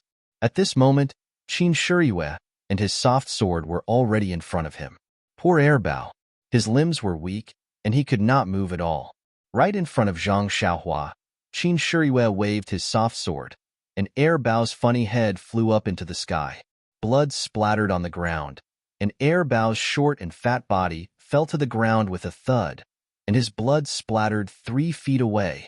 Such a bloody scene scared Zhang Xiaohua so much that she closed her eyes. Although Zhang Xiaohua was already an experienced killer, he was very gentle when it came to killing people. He killed them all with one strike, and there was only a little red on the throat. It was also the first time he saw such a violent killer. However, immediately, he opened his eyes and walked out of the circle of light. He looked at the headless corpse from afar and sighed. It's so good to be alive. When the other two saw Qin Shuriwe kill their brother, they could not help but be terrified. They stopped the spell and threw the jade stone on the ground. They stretched out their hands and drew their swords from their waists. With a shout, they rushed forward. Although the auspicious three treasures without the flag gate formation were powerful, they were not what Qin Shiyue and Ing Fei were afraid of. The two of them each found one and instantly fought with each other. Originally, the auspicious three treasures were quite famous in the Jianghu. Their martial arts were not much worse than Qin Shiyue's. At least, they were better than Ing Fei. Ing Fei originally braced himself to fight, but after this fight, Ing Fei was happy. He did not know how many treasures the person in front of him had, but his inner strength was almost the same as his. The strength of the sword was also not very strong. Although Ing Fei did not understand, at least his life was saved. As long as he delayed this treasure, he could naturally escape after Qin Shiyue killed that treasure. Poor auspicious three treasures. The martial arts of the three of them were not much worse than Qin Shiyue's. When the three of them joined forces, they were stronger than Qin Shiyue, Ing Fei, and Zhang Xiaohua. However, they were afraid that something would happen to their brother. Since they could kill the enemy without any effort, why should they kill each other? Therefore, they took out their trump card and used the most powerful formation to trap them to death. However, this formation, which had been tested every time, was at the point of exhaustion. That was why there was a mistake, and they lost one of their brothers. And they were in charge of the formation. Although they only guided the primordial qi from the primordial stone to the small flag, this also consumed their own inner strength. Therefore, the consumption of the auspicious three treasures' inner strength was much more than that of Qin Shiyue and Ing Fei. Sometimes, thinking about it, it was not necessarily good to hide one's strength. However, it was also not good to reveal one's trump card all of a sudden. Qin Shiyue's martial arts cultivation was higher than Ing Fei's. Naturally, she immediately figured out the bottom line of these three treasures. After more than 10 moves, Qin Shiyue found an opportunity. She also waved her soft sword. This treasure's big head also flew into the sky. His death was actually the same as the previous one. Zhang Xiaohua watched from afar. She curled the corner of her mouth and secretly said, "Barbaric." At this time, 2 of the auspicious 3 treasures were dead. The remaining one was also desperate. He desperately pestered Ing Fei to perish together with him. Ing Fei knew what he was thinking. He wanted to drag one of them down with him before he died. How could he let him do as he wished? He only thought that he was wandering around and didn't really hit him.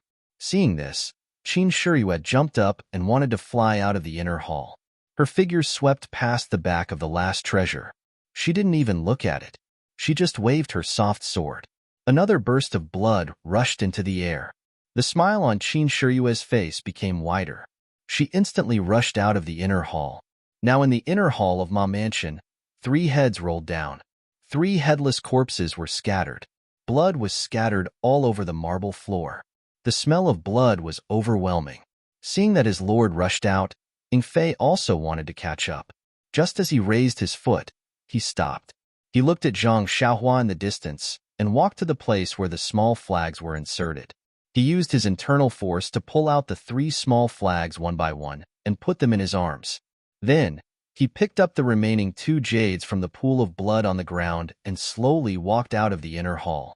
Zhang Xiaohua really didn't want to be with them, but this inner hall was no longer a place for people to stay. As long as he was far away from the corpses, he walked to the door. When he passed by the chair where Qin Shiyue sat just now, there were still a few old jades on the table next to it. Zhang Xiaohua didn't dislike them. He casually took them and put them in his arms. Then, he stepped on the blood and walked out of the inner hall. Outside, the sun was shining. It was the auspicious time for Ma Rulong's birthday, but Zhang Xiaohua's heart was cold. These few moments in the inner hall were like a lifetime ago. The danger in Jianghu was obvious. If Qin Shiyue and Ing Fei couldn't rush out of the flag gate formation, would her life be left here? Jianghu didn't believe in tears. Jianghu also didn't believe in hypotheses. No one could say for sure what didn't happen. Maybe Ma Rulong would let him go because he was innocent. Maybe Qiu Shidao was afraid that he would leak the news and kill him. These were all hypotheses. No one knew. However, when Zhang Xiaohua stepped into the hall, she knew what cruelty was. -2.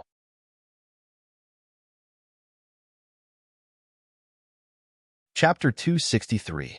When Zhang Xiaohua came out of the inner hall, she was only half an hour behind Qin Shiyue. In this short period of time, the reception hall had already turned into an azure hell. Qin Shiyue's kung fu was excellent. He was like a wolf in a flock of sheep. His soft sword kept reaping the lives of the people who fled in panic in the hall. When Zhang Xiaohua walked into the hall, she could not help but be shocked and angry. She was shocked because Qin Shiyue's killing intent was very strong. He only used one way to kill people like Zhang Xiaohua. Zhang Xiaohua killed people with a gentle sword, leaving a red mark on her throat. Qin Shiyue also used one sword, but this sword cut off people's heads.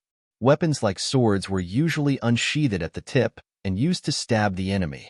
Although the two sides of swords were also unsheathed, swords were not padeos. They were rarely used to cut people. Seeing that Qin Shiyue was very skillful in cutting people's heads with his soft sword, presumably the soft sword was also specially treated. What made Zhang Xiaohua angry was that Qin Shiyue did not really kill innocent people there. Instead, Ma Rulong and Qiu Shidao knew that their lightness skill was not as good as Qin Shiyue's, so they just went to the place where there were many people in the hall, hoping that the guests who came to celebrate the birthday could block for them for a while. Among these guests, those who were smart and had good kung fu had already stayed far away, leaving only those who had not figured out the situation, or those who had low kung fu, or even no kung fu. They were in a mess, blocking in front of Qin Shiyue, forcing Qin Shiyue to kill heavily. On the other side of the hall, there was also a group of people who were holding swords and other weapons and were together with Ying Fei. They must be the servants of Ma Mansion or Ma Rulong's friends. They saw that Qin Shiyue's kung fu was excellent, so they did not dare to come close, so they had to find Ying Fei, a soft persimmon. Although Ying Fei was not as good as Qin Shiyue, his kung fu was also first class. Under the siege of the crowd, he did not fall behind, and even took the opportunity to injure a few people. Zhang Xiaohua could not bear to see the hall full of blood. She thought to herself, Qin Shiyue can just use her qinggong to go over. Presumably, these guests may not be able to withstand it. Why do you have to kill so many people? Just as she was thinking, a lean merchant who had just run past Qin Shiyue suddenly took out a dagger from his bosom and stabbed it into Qin Shiyue's back. Zhang Xiaohua was shocked. This merchant's acting was too good. When she looked at him just now, that person also had a face full of panic and seemed to be running in all directions. How did he become a member of the Ma Manor? Seeing that the dagger was about to stab into Qin Shiyue's back, Zhang Xiaohua was actually looking forward to it. However, Qin Shiyue seemed to have a pair of eyes on the back of her head. She raised her left foot and kicked the man's wrist. Then she swung her soft sword back, and the man's head was separated from his body in an instant. Then, Qin Shiyue rushed forward without looking at him and chased after Ma Rulong. At this time, Zhang Xiaohua suddenly understood why Qin Shiyue did not use her qinggong to pass over the crowd. If Qin Shiyue encountered such a sneak attack in midair, she would inevitably be in a passive position because she could not use her body to support herself. If it was a sneak attack by one person, she might be able to avoid it. If it was 2 or 3 people, she would probably be injured. She was still inexperienced. When Zhang Xiaohua walked into the hall, he was immediately seen by the servants of the Ma Manor. However, Zhang Xiaohua was obviously a manservant and was also young. Even though several people were eager to try to take over from Ying Fei, they saw that Zhang Xiaohua just stood at the door and did not move forward. They thought that he did not know martial arts, so they concentrated on killing Ying Fei. On the other side of the hall was a corridor. When Ma Rulong and Qiu Shidao arrived at the corridor, they looked back and disappeared in a flash. Qin Shiyue was furious. At this time, she did not care whether the people in front of her were the servants of the Ma Manor or innocent merchants. She just took her soft sword and slashed randomly. When the people in front of her were a little sparse, she immediately used her peerless qinggong and rushed toward the corridor.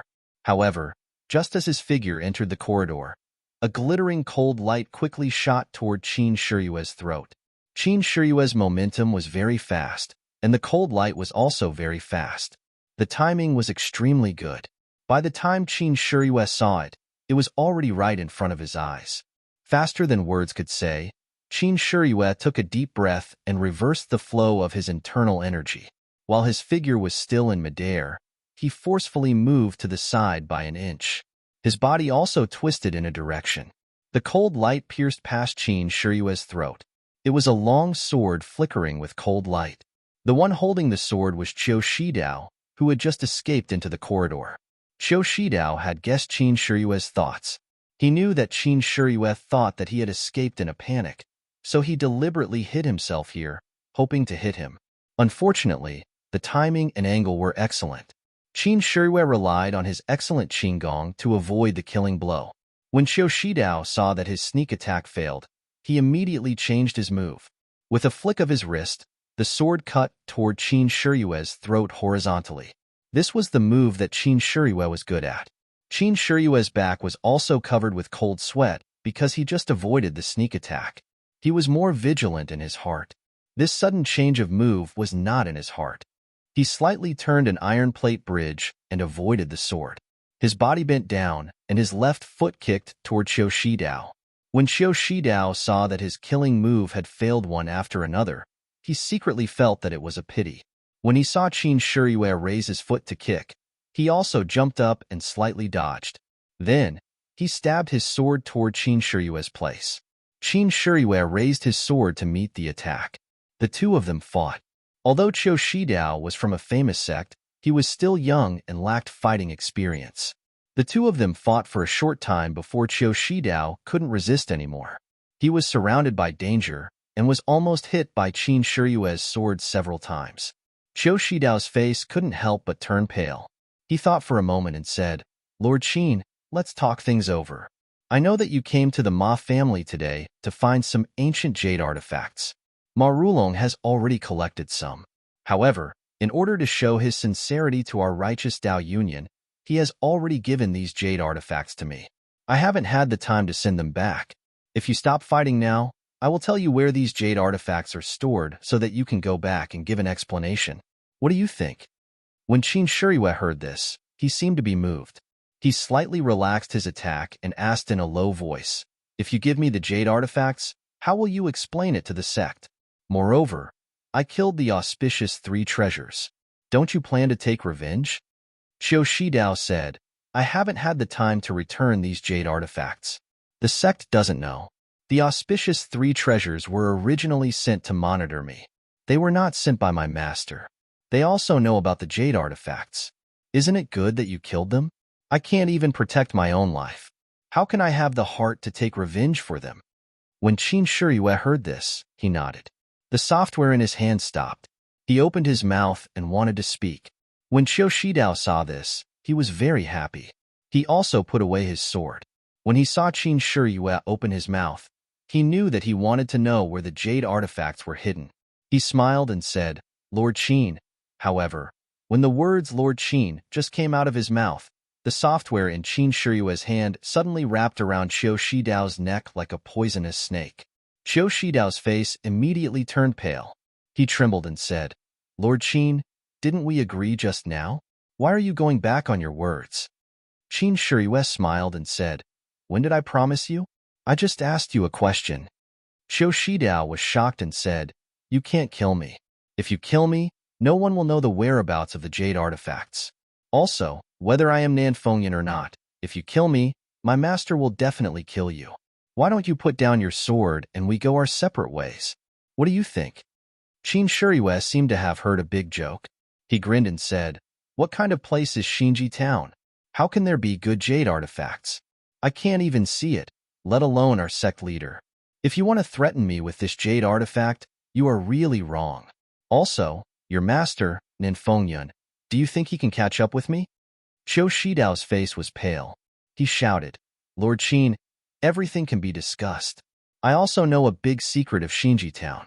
I can also tell you anything about the Righteous Alliance. By the way, my family is rich. I can give you a lot of silver." However, before he could finish, Qin Shiyue's eyes flashed with cold light. He smiled and exerted some strength in his hand. Qiu Shidao's handsome head flew up to the sky. His eyes that were gradually losing their light were still flashing with an inconceivable expression. He died with his eyes wide open. Looking at Qiu Shidao's body that was gradually softening, Qin Shiyue smiled and said, "What does the secret of Xinji Town have to do with me? Do you know more about the Righteous Alliance than I do? Silver, what use do I have for it?" as he said.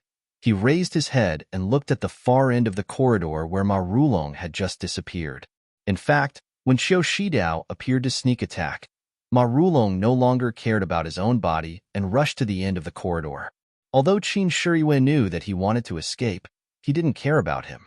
After killing Xiao Shidao, with Qin Shiyue's Qinggong, he could catch several Ma Rulong back. However, when Qin Shiyue rushed to the end of the corridor, there was also an exquisite small courtyard. There was a stone path in the middle that led to the backyard and the garden. Qin Shiyue flew to a high place and looked carefully, but he didn't find any trace of Ma Rulong. Qin Shiyue frowned and thought to himself, "This old fox ran away quickly." Then, Qin Shiyue didn't search carefully and turned back to the hall. At this time, in the hall, except for the servants of the Ma family who were still desperately besieging Yingfei, the other guests had disappeared except for those who were lying on the ground and couldn't move. Qin Shiyue looked at Zhang Xiaohua, who was standing quietly by the door and didn't say anything. He walked steadily to Yingfei. There were already a few brave servants who had abandoned Yingfei and chopped at his head with their padao. However, how could they withstand a single move from Qin Shiyue? In just a few moves, their heads were chopped off by Qin Shiyue. When the remaining servants saw that the situation was not good, they hurriedly scattered and fled for their lives. How could Yingfei let them go? He chased and killed a few of them. Qin Shiyue was even more straightforward. She chased after them and beheaded them. Unexpectedly, many of them were killed by the two of them. Only a few people safely escaped the hall. -2. You're tuning in to the Warrior Lore YouTube channel. Don't forget to subscribe and join us on this journey to catch the most captivating stories.